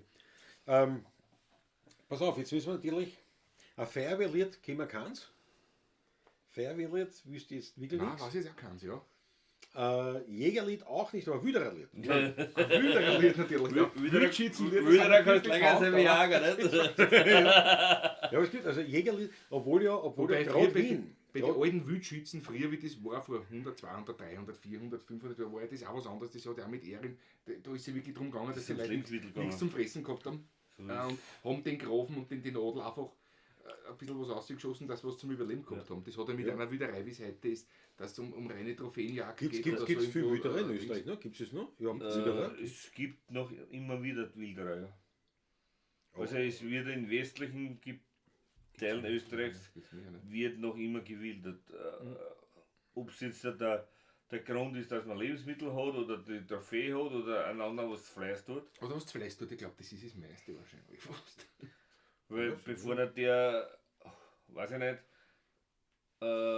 hochbezahlte Abschuss wem vergönnt, schießen und der hat nichts davon. Also, aber Neid quasi, ne? Ja, Missgunst, Neid. ja, der Neid ist der Der Neid ist ja Luder, Ja. wie immer so. Da gibt es Das auch ein ist- das ist- Sprichwort, willst du zwei Freunde auseinander trennen, schenk ihnen eine Jagd. Ja, Das ist heißt, bekannt, durch ja. das, dass der Neid da ist, Ja, ja. ist oft der Freund. Interessantes Sprichwort, finde ich. Noch nie gehört. Vielleicht formuliert man es ein bisschen anders, aber im Prinzip, Ja, schenk zwei Freunde eine Jagd, dann sind es keine Freunde mehr. ja, ja. Spannend, ja. Ja, aber es ist natürlich. Aber wie gesagt, also ich hab ich hab wirklich tatsächlich. Wir haben ja gespielt beim Jägerball immer wieder. Also Jahrelang. in Heuer der zum ersten Mal Hofburg, nicht. Grünenkreuz. Und da waren auch natürlich die Jagerei, das ist halt. Aber ja, ich bin kein Jager und mich das wahnsinnig interessieren, weil die Ausbildung, das habe ich mitgekriegt, bei vielen Freunden, die ist ja wirklich enorm. Also das ist nicht so, auf einer Arschbacken magst du das nicht. Ja. So schmeckt Ja. nur Wildkunde, Ja. Brauchtum, Waffenkunde. Alles Mögliche. Alles Mögliche. Und ich finde das so spannend und ich hätte das gerne lernen, aber ich war nicht der Jager jetzt im Sinne von, weil ich die Zeit nicht aufbringe. Das, Ja, war genau. das war mein Problem. Aber mit das ist nicht da. Was allein schon das Lernen und also auf die Birsch gehen, weißt du, das Worten, dieses, wie sagt man, anlegen, ausstoßen, Das andere nein, drumherum wie sagt man, alles, wenn man Wort auf Am ein Aussitz gehen. Aussitz gehen. Aussitz, am Ansitz geht, genau. Also ich finde das schon spannend, ja. Nein, es ist auch die Natur genießen, anschalten, aussitzen. Ja. In der Früh, jetzt am Samstag war ich um 5:30 draußen, arschkalt. Aber trotzdem, wenn du angezogen bist, heutige Technik spielt ja auch schon alle Stickel, du kannst dir helfen. Da sitzt draußen, schlummerst dahin, hörst das Vögel zwitschern. Ja. Nein, ich weiß ja noch von unserem, in Otterkring, dem Leonagi. Die Nagis Liebeverein von uns, ja. Der hat geheiratet gehabt, nicht? Also seine Frau. Und der hat gesagt, du, die war nie mit. Ich glaube, er hat gesagt, sie war nie mit. Die war nie mit, ja, genau. Wir sind einmal auf die Birsch gegangen, also bevor sie verheiratet waren. Ja. Und seitdem, also er hat gesagt, am Wochenende, wir sind draußen. Das ist wurscht, das ist, so wie du sagst, Wetter, egal. Das ist einfach so ein eigenes Erlebnis. Jetzt weißt du, ich bin ja der Heirig-Musiker. Ne? Das heißt, weil du schon sagst, 6, halb 6 in der Früh, das widerspricht meinem Naturell beruflicher Art. Ja, weil Ja, am Abend geht's nicht, ne? ja, klar, ja. Der Allerdings gemacht hat der Joe gemacht, Ja. geh, mach du gleich mit, nicht? Sag, du Mexikieren seit über 20 Jahren, weil die Nagis kennst und Ja, schon, ja. geh, mach du bitte, was passt, war genau. So, ja, und wann tue ich? Wann komme ich dazu? Das ist es. Und nur untertags Wasser gehen, wenn ich Zeit habe und nur ausmachen gehe, ist mir auch Fahrt. Das kann ich so auch, wenn es eine Hilfe braucht. Ich sag, das ist wurscht. Nein. Und auf die leichte Aber- Schulter will man Und auf leichte Schulter will man es auch Nein, nicht nehmen. was man macht, Weißt du, will was ich man- meine? Dann mache ich das Gescheit auch machen, gescheit ne? mit allen. Nicht? Aber das ist, So, aber jetzt und die spielen wir. Zeit ist nicht immer bei mir, nicht wirklich. Ja. Aber jetzt spielen wir, aber es ist aber interessant, weil gerade die Wiener Forste, nicht, sind ja wirklich groß und mit dem Bau der Wiener Wasserleitung der zweiten hat er das extrem zugenommen. Tatsächlich im Wienerischen keine Jägerlieder. Ganz alte, was die Trude Mali noch gesungen hat. Die so sind ein paar aber, die sind aber, so du Jodler sind die. die sind oder aber das von der Steiermark, sind von keine Oberösterreich, Wienerlieder, ja. daher Sind zwar bei kommen. uns dann irgendwie ansässig, aber tatsächlich so dass der Jager oder überhaupt nicht. Wo steht da drum, Mama, Immer immer spitz. spitz. Ja, Da steht ein junger Wildbrätschit. Was geht immer um die, meistens sind keine jagerischen, sondern die meisten sind nicht Wildschützlieder. Ja, Nicht? das Dass ist natürlich. da Das in ist Zeit, ja, glaub ich, so ja bei uns immer. Nicht? Es ist halt, gibt halt mehr her. Nicht? Für die Geschichte. Nicht? Ja. Für die, klar, nicht ein Bericht. Klaus, um 5:30 kommst du erst heim, sagt der Franz eben. Na ja. Der Ackerl. Der Klaus will Jäger werden, damit er im Wald sitzen kann. Also einen Ansatz machen. Wenn die Daniela einen Ansatz macht, kommt ja was Gescheites raus. Ja, bravo. Der Franz Brandt hat die einzigen Jägermeister, die ich kenne, sind in kleinen grünen Flaschen. Die schießen auf niemanden aus, auf die Leber. Und natürlich der Georg Scheuer hat es erkannt. Unter der Martinswand. Das Unter ist der das Martinswand. einzige Wildschützlied, das wir bringen können, dir zu ehren jetzt, oder der Jägerschaft zu ehren, ist ein Tiroler Wienerlied. Das ist Nur dazu ist ein Wildschützler. Ja. Na, einmal lass noch wild an mich. Name. Und der Magnus Sterzinger, weiß ich, ob er sich schon verabschiedet oder noch da ist, aber der ist ja, was hat er gesagt, 10 Kilometer von der Martinswand entfernt ja. lebt er. Daher, ja, altes Lied vom. Ja, C, oder?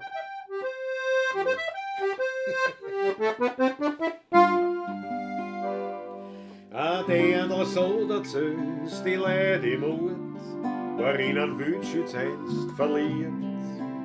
Sie hat ihm gesagt, geh nimmer wieder fort, weil das nur ein Unglück bringt. Noch einmal sagt er, los noch wieder mit, die schönsten Blärmeln bring ich mit für dich. Da Schossen haben sie gefunden in der Früh, die Blärmerl in der Hand für sie. Unter der Martinswand, ganz nah am Felsenrand, dort schaut ein kleines Matterl ins Tirol von Enzian steht's am Muttersöhnerlein mit einem blassen Spruch am Schriftenbaum. Am Schriftenbaum. Für die Gott, mein lieber Bub, für die Gott auf immer, der Herz schlägt nimmer mehr, die Welt ist leer. Unter der Martinswand, ganz nah am Felsenrand, dort schaut der Marterlins Tiroler Land.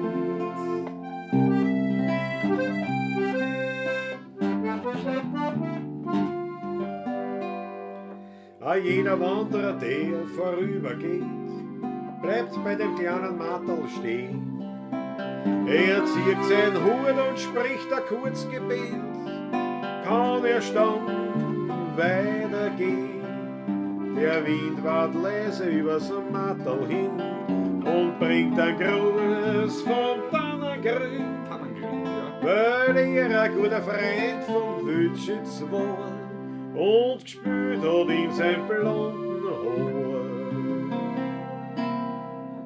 Unter der Martinswand, ganz nah am Felsenrand, da schaut ein kleines Marterl ins Tiroler Land und grenzt von Enzian steht's am Muttersöhnerlein mit einem blassen Spruch am Schriftenbaum. Am Schriftenbaum.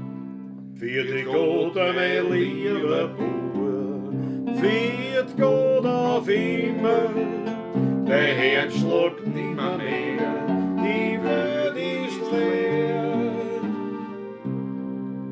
Unter der Martinswand, ganz nah am Felsenrand, da schaut der Marterlins Tiroler Land.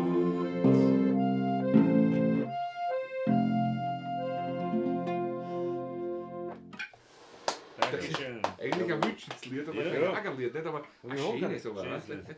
Ja, man, das kann ich gar nicht. Karl Föderl, ja. Karl Föderl. Das war damals eine Wette, Eine Wette, und, ja. und die Wette war, dass er sagt, er kann ein Tiroler Wiener nicht schreiben. Das ist Aussage. Deswegen ist das. Ein Tiroler Lied mit Wiener Touch. Mit Wiener Ja, genau. ja, genau. Und das war natürlich auch, was ist das, 50er Jahre, diese Geschichte. Die Also, 50er, und ja. da 50er, war ja. natürlich, Tirol und Wildschütz. Nicht? Das war so eine Klischeesache. Nicht? So wie du halt in Wien auch hast, nicht? In Wein und die Fiaker, nicht? Wenn der Franz Bartwein so. Und das sind Klischees. Nicht? Aber Klischees haben oft eine Wahrheit auch dahinter. Nicht? Ein Funken. Zum Teil nicht so. Sicher. So, na sicher. Ein bisschen ist immer Wahrheit dabei. Immer. Und das ist schon spannend. Ich blende nochmal Zum sicher jetzt aber ein. Viele die- jagerische Lieder im Weifelo gibt es ja bei uns auch nicht. Das meiste, wenn du nämlich schaust, ist alles schon Richtung Schneeberg-Rax-Gebiet dort. Und da geht's bei den meisten Texten geht's um die Gams. Ja. Gamsel schießen und so weiter. Ja, das so wie halt die Hochwild. Das Hochwild, genau. Das, was die hören, wenn den Und Hals das sind- Hochwild. und drum sind die Ein meisten Lieder Auerhahn, so. ein Gams, ein Hirsch. Genau, ja genau. Das sind Hochwild. Das ist Die meisten Lieder handeln davon. Ja. Aber es ist halt klar. Wenn der Auerhahn bolzt und Aber es sind natürlich so diese Ober Beobachtungen. München Ne? da oben, wo der Gams buchstabiert, genau, die sind genau um Ja. die Sachen geht es immer. Ne? Das ist Landeshymne, nicht? Von Oberösterreich, ne? Niederösterreich Ah. hoch am Ötscher oben. Ah ja, Das ist Niederösterreich. das ist unsere. Der Ötscher, Entschuldigung. der Ötscher, mein Lieber. Deutsch ist Niederösterreich. Du, aber was das Spannende ist an der niederösterreichischen Landeshymne, die kann keiner singen. Nein. Die hat einer, jeder mal gern wahrscheinlich, aber Die ist halt nicht einfach. nicht Ist eingängig. irgendwo Die ist nicht so eingängig. Ja. Das ist so, ja. Ja, wirklich. nicht stimmig. Ja, richtig. Was du die Bundeshymne auch nicht. Das ist, Du musst ein bisschen Werbung die alte ist viel machen. einfacher. Nicht? Ich meine, Hm. Der Gott erhalte, Gott beschütze. Ne? Ja. Also ich bin, viel melodiöser. Ne? mit Krampf sind wir zusammen. Entschuldigung an alle deutschen Zuschauer. mit Grams zusammen die deutsche Nationalhymne her, mich auch. weil man denkt, also Ja. in meinen Genen steckt so drinnen, Moment, das ist ja die österreichische. Ja. Das ist der Österreich, aber ja, mein Gott, was mein soll man Gott, machen? Ah ja, der Rudi Korbes. An einem Sonntagmorgen, ganz zeitig in der Früh, da nimmt der Wütsch jetzt ein Stuchutzel, geht in Gamsgebirg zu. Aber das ist ja so, jetzt kann man gut Das damit, haben, haben wir wieder bei der Gams, ne? Genau. Ja. Das ist Sind wir Gams, bei den Hoch- bei uns gibt es das- keine Gams. Ja. Und wenn, ja gut, dann Müller-Minenberg vielleicht, was weiß man. Ne? Nein, Nein. Naja, was soll ich verlieren? ähnlich wie da. Ja. Mehr Wald ist, muss man sagen. Pass Mehr auf, Wald, ja. das habe ich eingeblendet, noch mit Schmattes, Freunde. Was heute reinkommt, geht postwendend An die Freiwillige an die Feuerwehr. Freiwillige Feuerwehr. Eibestal! Genau so schaut es aus. Jawohl. Genau so ist es. Und weil wir öfters mal, wenn ich in Eibestal Die bin, zweite ist mir, größte Freiheit. Ja, das ja, ist- und es ist ja oft so, wenn ich da bin, ist oft Brandlöschen, also bei uns, mitunter schon wichtig, muss ich schon sagen. Ja, aber generell sagen, überall jeder, der nicht in der Stadt daheim ist, unterstützt solche Freiwilligen Feuerwehren bitte. Das ist sicher. nicht nur so gesagt. Aber ich glaube, es macht nicht viel, oder? Ich glaube schon. Das Darfst da nicht sparen. Also auch Falschen Urteil. laut Studien ist der Feuerwehrmann der beliebteste ja. Mhm. in Österreich. Ja, das Das ist Ich meine, jetzt muss ich aber ansagen, der Party geht so gut. Eibestal, Feuerwehr Eibestal. Bei mir oben, von mir kommen ja zwei Feuerwehr. Nicht? Botschenau. Und Kirchschlag. Ne? Nein, Ungerbruch, ja genau, Ungerbruch, ja. Da stehen immer zwei Weihnachten rum, ne? Also Neujahrsgegend kommen sie immer Ball einladen. Ne? ja, Also es kommen zusammen, ne? Spenden zusammen. Und dann muss ich mal schauen, wer ist. Nicht? Ich meine, es kriegen das Gleiche, aber nur, dass ich weiß, nicht, dass es eine zweimal das Gleiche gibt. Ne? So weit kommt es noch. Nein, aber Feuerwehr, ich glaube wirklich, da hat man nicht die Schwierigkeiten. Nicht? Ich glaube, da gibt man gern. Ja, ein paar gibt es immer. Ne? ist ja, Aber das hat, was sonst gibt. nein, bei uns ist auch der Brauch, dass wir alle 2 Jahre einen Ball machen und da wird die Ballkarten austragen und dann fragen die Leute, was kostet der Was kostet der Karten? Genau so ist es. Genau Ich so ist gehe ihnen, ich gebe euch das Geld. Genau. Soll man danken und Ja. es. Genau so ist es, genau. Ja, aber das ist bei uns auch, weil ich gehe nicht auf den Feuerwehrball, ich bin ja nie draußen an der Feuerwehr. Ja, wenn der Ball ist, meistens spielen wir, nicht? Ja. Richtig. Und nein, weil in Wahrheit Ja, ist so es ist. einfach alles, also halt Geld sammeln, nicht? Ja. Das sage ich, na sicher, nicht? Das sicher. machen wir so. Mhm. Und das ist eine Selbstverständlichkeit. Ja. Aber bei mir kommen zwei, ich würde es nicht gesagt haben. ja, Mir kostet die Feuerwehr das Doppelte wie dir. ja was zum brennt, Beispiel. kommen auch 2. Wirklich? Da kommen auch zwei? Was brennt, kommen mehr. Achso, Ja, da kann sein, dass viel. ja, Naja, ja. Und, Drei, naja, drei Ja, schon bald einmal. mindestens. Ja. Mindestens dreimal, weil Also, vier, ja. fünf Weißt du mal, wenn ein Wohnhaus brennt, 3 Feuerwehren sind auf jeden Fall da. Ja. also ich das auch sagen. ist, Bei mir, wenn sie ist eher drei sind. technisch, Ja. taktisch, Ja. brauchst du mal mindestens 2 Atemschutztrupp und dann brauchst du einen Reservetrupp, also da bist du bei 3 Feuerwehren bis gleich mal. Ja, genau. das glaube ich. Du, aber das ist ja Wahnsinn. Ich meine, wie ist das? Weil ich sicher das da eigentlich bei allen Feuerwehren, die ich sehe, irgendwie, mir kommt das so vor, ich habe keinen Einblick, aber mir kommt das so vor, die sind wirklich top ausgerüstet. Ist das so oder wirkt das nur so? Also es gibt sehr wenige Feuerwehren, die was nicht top ausgerüstet sind. Auch wenn es kleine Feuerwehren sind und auch nur ein kleines Auto haben, sind die trotzdem top ausgerüstet, dass jeden Brand löschen können, jede Fahrzeugbergung machen können, oft irgendein kleines Kombigerät haben, wo sie beim Ausschneiden können von Auto. Also die niederösterreichischen, ich kann nur von Niederösterreich, die sind zu 99% top ausgerüstet. Ja. Machen auch mit ihren Festlichkeiten, ihre Veranstaltungen, ihr Geld, weil eigentlich müssen das die Gemeinde zahlen. Und damit können sie auch noch erfahren. Und ich sage halt, schaut zur Gemeinde, zum Bürgermeister, wir machen mit dann Ausbildung machen wir, Festel machen, dass ein Geld reinkommt. Ja, da kann keiner Nein sagen. Aber gibt es vom Staat auch was? Oder vom Land? Oder? Vom Land gibt es auch. Also wenn so große Fahrzeuge angekauft werden zum Beispiel, gibt es meistens eine Drittellösung von der Finanzierung.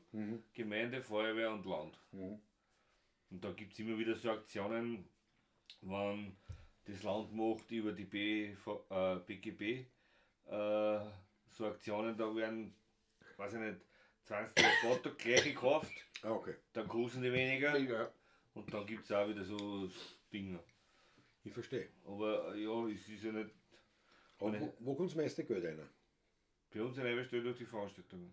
Tatsächlich. Also es ist nicht Förderungen oder sowas, also nicht der Staat, sondern es ist wirklich eigentlich wirklich das Ureigenste, das Volk. Ja. Das Wir eigene haben, Volk. wir haben das Glück. Wobei es nicht bei jeder Feier ist, ihr macht es ja wirklich auch viel. Ich sage ja, wir haben das Glück, wir machen einen Feuerwehrring alle Jahre. Dann einen Feuerwehrball alle 2 Jahre. Weil da gibt es eigentlich eine Regelung, du kannst nicht unbegrenzt Feste veranstalten. Ja. Es hat einmal einen Satz gegeben, der was tageweise gezählt hat. Das heißt, wenn eine Veranstaltung um 8 Uhr Vormittag angefangen hat, bis um 1 Uhr früh, hat er für 2 Tage gehalten. Okay. Und jetzt da haben sie so auf Stunden, Ja. wirklich auf Stunden reduziert. Und du hast im Prinzip, ich glaube jetzt einmal 3 Tage zur Verfügung, wo du Veranstaltungen machen kannst, wo du steuerbefreit bist. Achso. Und du kannst schon mehr machen, aber da müssen es dann stellen. Dann müssen wir, Abgaben. da kommt so die Dinge. Und wir haben das Glück von, naja, ich verstehe schon irgendwo. Ein Wirt muss den Leuten zahlen, alles drum und dran, der Da geht's muss auch leben. Da geht es aber um die Freiwillige Feuerwehr. Ne? Ja, ich weiß schon, du meinst, es ist die Dass man Konkurrenz zum die Wirten. Ne? die Geschäfte Ja, natürlich. Ja. das ist klar. Und wenn natürlich nur die Feuerwehrfeste Wenn nur die macht, Feuerwehrfeste Ja. macht, Wenn ja. du jetzt Ja. sagst, du hast Aber von Anfang Mai bis Ende oder Mitte September, sage ich jetzt einmal, jede Woche in einer anderen Ortschaft, in einer anderen Feuerwehr, ein Fest. ja klar, da können ja die Wirten zusperren am Wochenende. Ne? Das ist am Wochenende Da gar braucht nichts am mehr, Sonntag ne? nicht anrufen. aber du siehst wieder, man muss über den eigenen Tellerrand ausschauen. Ja, stimmt, ja. Man muss versteht leben man und schon. leben lassen. Ja, Ist ja. so. Ja. Weil wir leben vom Wirt und Ja, er lebt ja. von uns noch auch wieder. Weil Ja. wenn wir jetzt da Übungen machen und wir gehen dann noch ins Gehen wir noch Wirtshaus, ins Wirtshaus, ja. dann lebt der von uns wieder. Ist Natürlich. Ding. Und wie gesagt, alle 2 Jahre Feuerwehrball, alle Jahre Feuerwehrhering, dann machen wir alle Jahre ein Fest in der Sandgrube für die Jugend. Ein sogenanntes Die Sensation. Sensation, ein Open Ja, Air. das ist alles Handgrube, ja. Großartig. Mit Lasershow. Mit Lasershow, und- Lasershow, und- und- Tischsucke.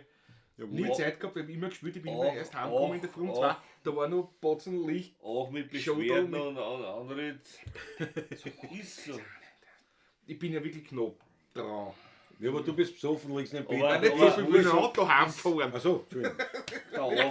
Der Aufwand, 4 Tage herrichten, 2 Tage wegräumen, Ja, 6 Stunden Fest. Beschwerden verstehe ich da wirklich nicht, weil Aber Ja, es beschweren ist, die Zimmer. Das sind wahrscheinlich es ist wieder ja, die es ist ja Außenseiter. trotzdem weit weg. Also, es kommt darauf an, wie der Wind geht. ja, da geht aber einmal, ist halt ein Tag im Jahr, ist das so schlimm. Wie beim Otterkringer Kirchtag kann ich mich erinnern, Immer. wie mir das, wo man spielt, das ist einmal im Jahr 3 Tage. Das war nicht beim Kirtag, du meinst beim Stiepert, weil wir im Garten gespielt Nein, haben. beim Otterkringer Kirchtag die eine Dame, die sich aufgeregt hat, weil es heute nicht mit dem Auto ins Einfahren kann. Ach so. Jedes Jahr ist hier das Gleiche los. Ja, ich also- kann hier nicht mit meinem Auto Ja, hineinfahren. wobei hat schon Da- keiner. da Das ist war's wie was Was früher soll soll noch eine mal, ne? Frage? Da muss ich jetzt warten, bis der abgebaut ist. Ja, Alles. ja.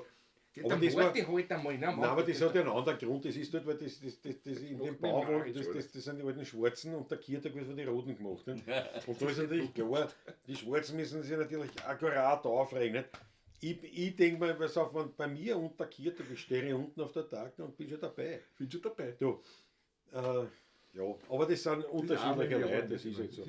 Aber das heißt im Prinzip, na, wir werden einmal, wir haben ja jetzt neu, also der ist gerade in Gründung, ein Fanclub. Ja. 16er Fanclub, die 16er Partie.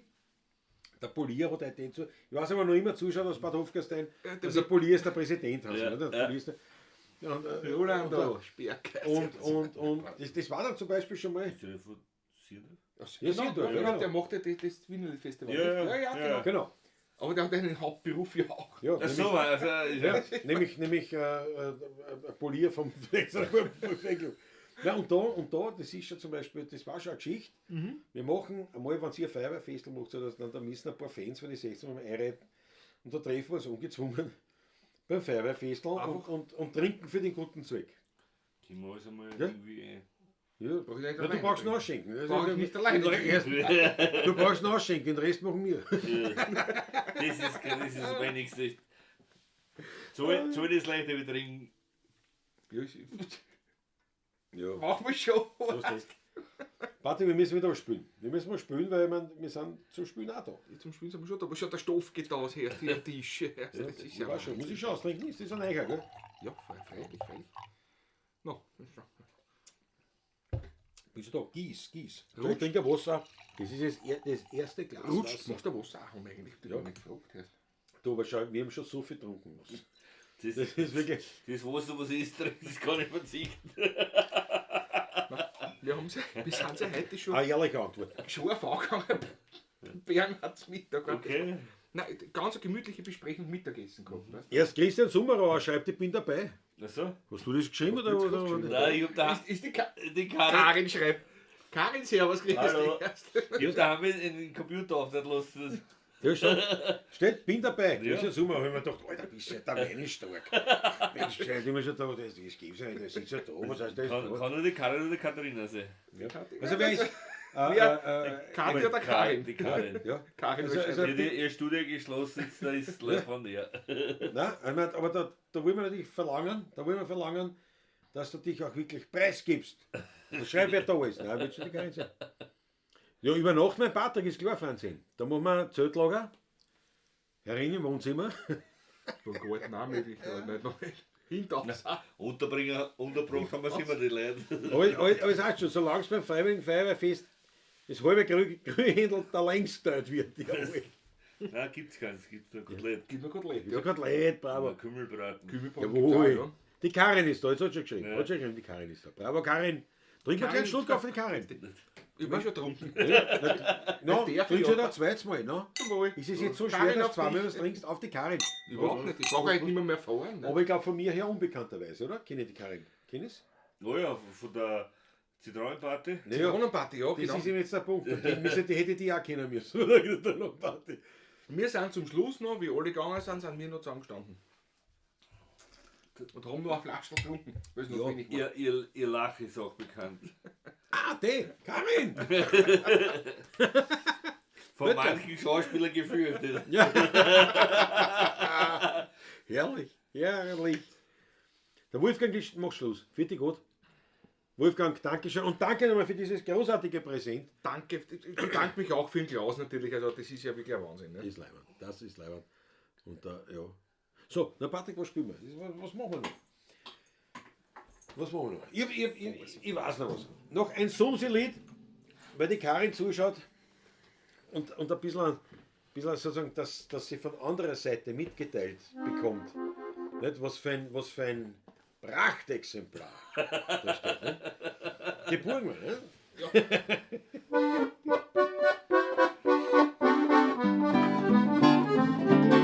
Geburg mir du dein Gesicht, ich möchte halt fesch sein. Nicht wie ein alte Seme, sondern resch sein. Ich hab noch ein Rendezvous. Und da braucht ich dein Gesicht dazu. Und schmeckt der Wein auch resch, ein bisschen handig. Aber mit deinem Gesicht, da bin ich niemals grantig. Ich weiß, dein Gesicht, das ist ein Meisterstück. Und wenn ich heimkomme, da kriegst du das sicher wieder zurück. Versprochen, Karin. Gestern war ich traurig, wie ich mich in den Spiegel schaue. Weil ich denk mir mit meinem Gesicht, na, da kriegst keine schöne Frau. Doch plötzlich hab ich eine Idee, die ist doch gar nicht schlecht. Ich frag ihn Sumsi, ob er mit mir sein Gesicht nicht tauschen will. Geh, Burg, mir du dein Gesicht, ich möchte halt fesch sein. Nicht wie eine alte Seme, sondern resch sein. Ich hab halt noch ein Rendezvous. Und da braucht ich genau dein Gesicht dazu. Und schmeckt der Wein ein bisschen handig. Aber mit deinem Gesicht, da bin ich niemals grantig. Ich weiß, dein Gesicht, das ist ein Meisterstück. Und wenn ich heimkomm, kriegst du das sicher wieder zurück. Und wenn ich heimkomm, kriegst du das sicher wieder zurück. Und wenn ich heimkomm, kriegst du das sicher nimmer zurück.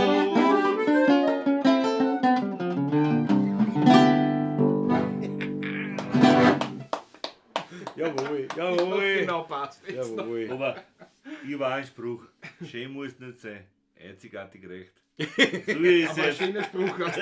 Einzigartig. Schöner Spruch, ja. Und wir nicht, und jetzt muss aber vorstellen, Wenn Patrick, die Acht wir sind waren- einzigartig und ich bin schön auch noch. Das ist ein Wahnsinn. Na ja, ich kenne über 30 Jahre. Das ist Bravo. Schau, ohne Maß ist auch dahin für die Gott Servus. Ja, wir werden schon langsam schon auch zum langsam Ende kommen wir Und die Achtel von einer sogar von Christian Sumauer. Dass die das weiß, wo das hier Das ist ja Wahnsinn. Ja, ist ein Wahnsinn. Aber das weiß jetzt was, ne? Man sagt, die Karin, komm auch. Komm auch. Ja, nicht Nachbarn mit, gell? Was? Wir haben heute Du hast Platz genug, Ja. Leute. Normal aber heute ist so angerannt alles Ja. da. Und der technisches Equipment. Ja. Wir waren heute fleißig, obwohl wir Hetz auch gehabt haben. Wir haben viel Hetz gehabt. Du hast Mittag schon beim Mittagessen. Ja. Den Fritsch bis 4. Ja, du bist zwar offen. Ja, stimmt. Ey, aber Das haben wir ihm auch wir haben gesagt. das bei Aber, uns noch, wir haben noch plaudert gemütlich. Okay. aber er hat gemeint, ja, ich wisst eh, wie es rauskommt. Patrick, du weißt nicht, wo der Ausgang ist. Gehst du zum Inventar, oder? So oft bin ich auch wieder. Naja, Gestern war ich und vorgestern war ich. na eben. Nicht? Wie man kann es nicht oder Zwei Wochen vorher wieder nicht. Ne? Das ist immer so sporadisch, Ja, was passt. Ne? Markus Pistolik ist auch da. Ja, grüß euch Gott, da ist sicher die Albertini nicht weit auch. Glaube ich einmal. Vermute ich Bravo. einmal so. Ist Ja. schon länger dabei oder? Habe ich übersehen, das gibt's ja nicht. Das Mit ist vollem Mund. der hast. mit vollem Mund. Also, wenn der bei mir ist, weißt ich krieg bei ihm immer eine Zungenwurst, weißt du? Die ist ja gut. Aber Ist. gut. Vom Bührer ist die beste Zungenwurst, die ich kenne beim Bührer. Wirklich gut. Das ist wirklich gut, das ist sehr gut. Ja. Wie gut, der Fleischhauer in Kirschlag. Schlag, ja. Die machen eine Zungenwurst, die ist. Und das ist auch noch ein Fleischhauer. Klar, der groß ist, kann ich nicht so. Vom Hof her ist er nicht sehr groß. Nein. Aber es ist so klassisch ein Fleischhauer, als Verkaufsgeschäft und ein Wirtshaus noch. Und da wird es auch dabei. Nicht? Also, so ganz klassisch. Ne? Und da hat aber auch nur zum Mittag offen. Und da hinten hat einen größeren Saal, da sind 5 Veranstaltungen. Ne? Und ich habe ihn kennengelernt damals wie mein Neffe. Da war ich noch gar kein Botschenauer. Stimmt, genau. Wie mein Neffe geheiratet, der hat noch Kirchschlag geheiratet. Und da war ich auch beim Bührer hinten im Saal. Und beim Fleischhauer Buffet bist du deppert. Das weiß ich heute noch. Ich habe heute, meine Gallensteiner hupfen heute noch in die Höhe, wenn ich daran denke. Ein Traum, ein wirklicher Traum. Nein, Wirklich? beim Bührer vor allem die ganzen Schinken, die er macht, die verschiedenen, die sind einfach so. Frikantos und alles. Und, Das ist alles saftig.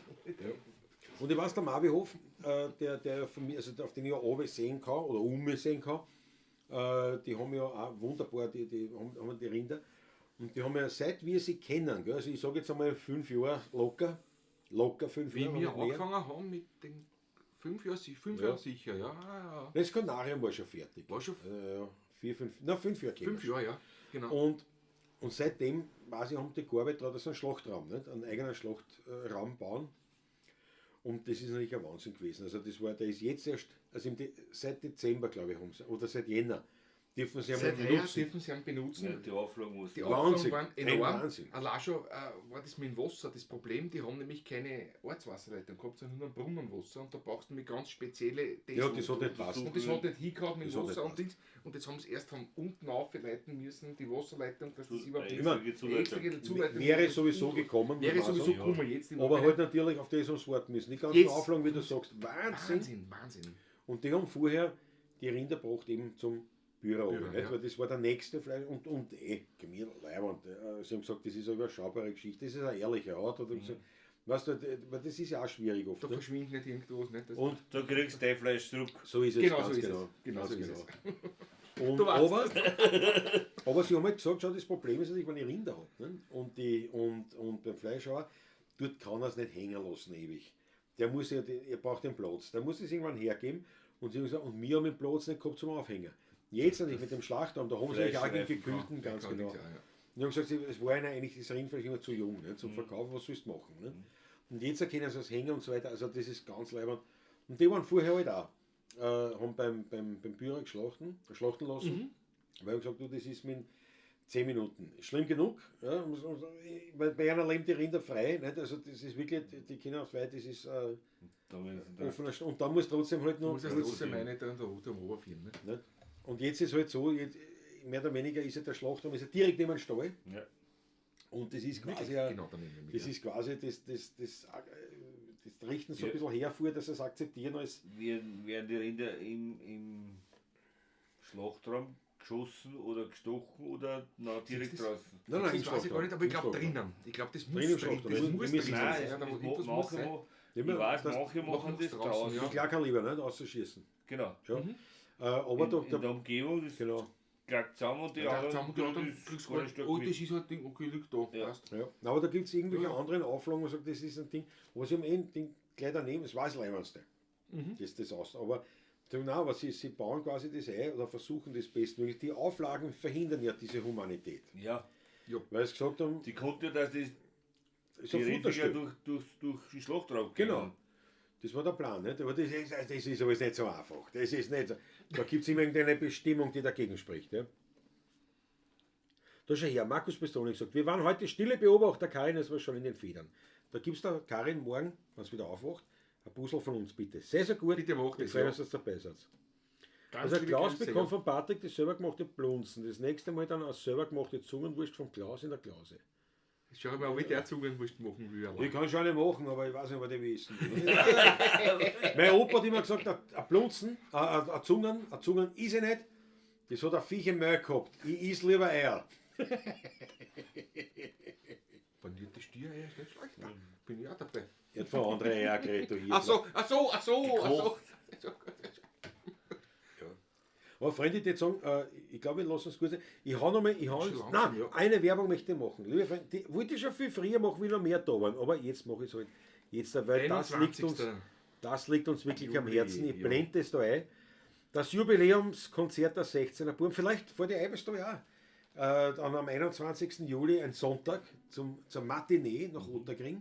Der Roland Sperg organisiert schon etwas. ja, kommt schon bin was, ich ja. schon in Dings und gesagt, soll der Bus über Eibenstall auch fahren vielleicht? Ja, eventuell. Weil die Sierndorfer und Ja. Jedenspeichner, Ja. Dürrengrunter und so fahren. Ja, wir haben weil eben heuer unser 30-jähriges Bühnenjubiläum und am 21. Juli beim Tschauner, der größten Bühne in Otterkring, Freitag, da machen wir eine Matinee und eben unser Jubiläumskonzert. Und vielleicht 21. am 21. Juli, ja. 11 Uhr fängt es an. Alle Infos natürlich bei uns auf 16.at oder beim Patrick. Oder bei Das ist mir. die Eibesstoller, können beim Patrick anklopfen. Nicht? Anklopfen, anrufen, ja. Man kennt mich auch nicht. Nein, und es ist ja so. Geld hätte ich bald gesagt. Ja, aber nein, es ist ja so, dass ja der Tschauner Traditionsbühne ist in Otterkring, eine große Bühne ist. Die größte Bühne, die wir haben in Otterkring. Richtig. Ja.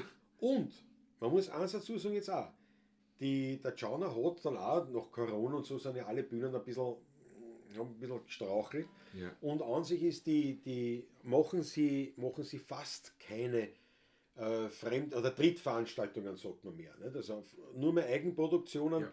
keine Drittveranstaltungen mehr, das ist halt aus verschiedenen Gründen, mit ein paar wenigen Ausnahmen. Und wir haben die große Ehre und Freude, dass wirklich, haben sie uns angerufen, die Heide hat uns angerufen vom Tschauner, hat gesagt, du, es wäre uns eine Freude, wenn ihr bei uns dieses machen Konzert macht. 30 Jahre, Und da haben wir gesagt, na, das ist natürlich doppelt leibend. Und da haben wir gesagt, und dort die Hitten wollen wir vollkriegen und da. Und näher als zu meiner Heimat, wo ich aufgewachsen bin, geht es Stimmt. nämlich wirklich nicht. Fußnähe von 2 Minuten.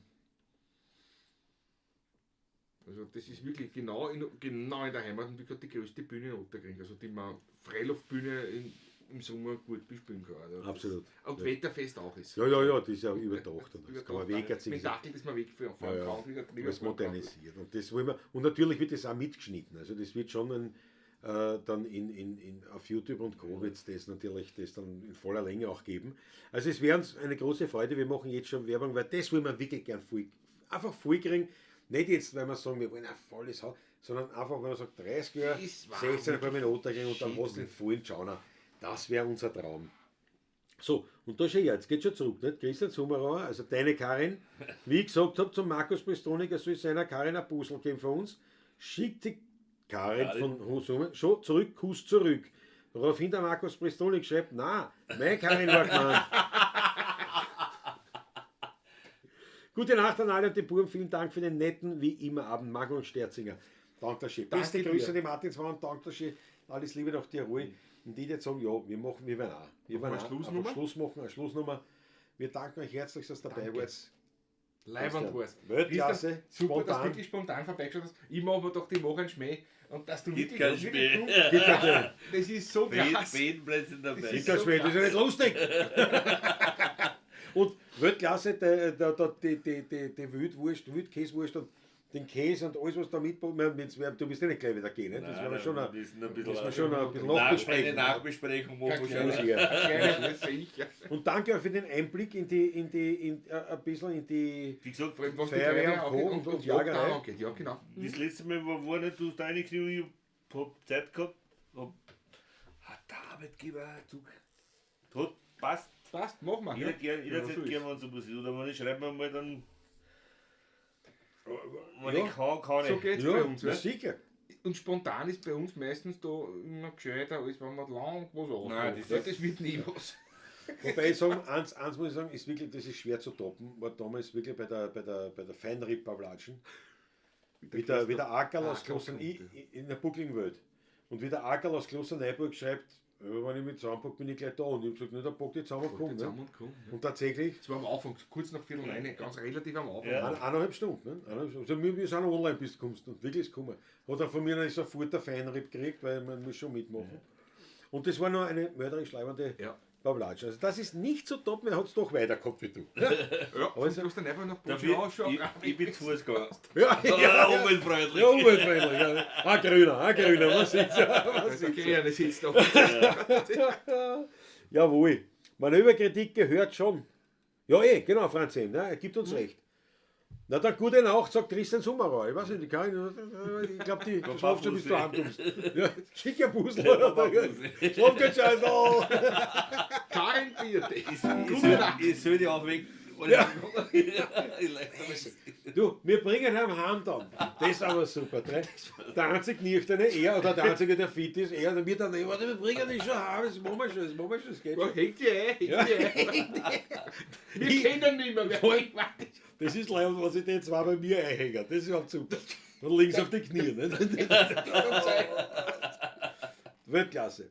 Meine Lieben, es war uns eine große Freude. Also danke dir nochmal, danke euch. Danke euch auch für euren Schmattes, der eben wie versprochen. Spannend, was zusammengekommen ist, überhaupt Ja. alles zusammen. Ja. Wird schon ein bisschen was kommen sein. Und wie Ich sag gesagt, danke für die spontane Einladung. War mal cool. Ich hoffe, die hat live wirklich dabei einen zu Spaß sein. gemacht. Ja, Ja, das- freut mich wirklich, weißt war großartig. ja. War großartig. Und bevor wir das besprechen, machen wir die letzte Nummer und dann können wir ja noch zusammen essen auch noch, weil es war schade, dass dann im Kühlschrank einer liegt.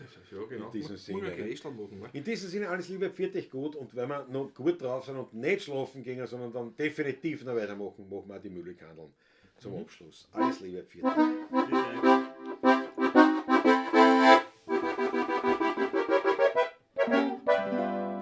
Speerstunde schreit da oben, Speerstunde schreit da oben, leider geht's noch endlich heim. Doch mir stört nicht ein bisschen das Rassel mit den Schlüsseln. Ich trink jetzt noch ein Flascherl Wein. Erst der Mann, der mich da mit dem Müllkanal schert, jetzt für mich Zeit nach Haus zu gehen. Denn sowieso bin ich vom Wendel ganz schön deppert. Alles was ich anschaue, tue ich doppelt sehen. Erst der Mann, der mich mal mit dem Müllkanal schert, bin ich fürs Bett erst richtig schwer. Wenn eine von den Zuhren am Dachboden klettert, denk ich an Goethe, dreh mich und her, nichts mehr. Schrammen haben schon Schluss gemacht, die Instrumente sind eingepackt, aus ist mit einem Tanzgesang. Doch mir bringt nichts zum Aufstehen und schon gar nicht zum nach Hause gehen, weil ich warte auf einen ganz bestimmten Klang. Erst der Mann, der mich mal mit dem Müllkanal schert, wird's für mich Zeit nach Hause zu gehen. Sowieso bin ich vom Wendel gut deppert. Alles was ich anschaue, tue ich doppelt sehen. Erst der Mann, der mich mal mit dem Müllkanal schert, bin ich fürs Bett erst richtig schwer. Wann einmal ohne voller Zorn am Dachboden klettert, Hals- und Beinbruch. denk ich an Goethe. Dreh mich um und her, nix mehr. Na, na.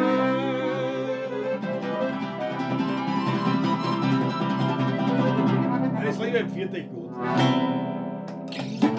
Viert euch Jawohl. gut, gehabt Dankeschön. euch wohl. Vielleicht sehen wir uns ja Ja. bereits um 9 Uhr in der Früh So ist wieder. es. Schauen wir mal, wie wir schauen. Bis morgen um 9 Uhr. Pfiat euch, Papa. Fini.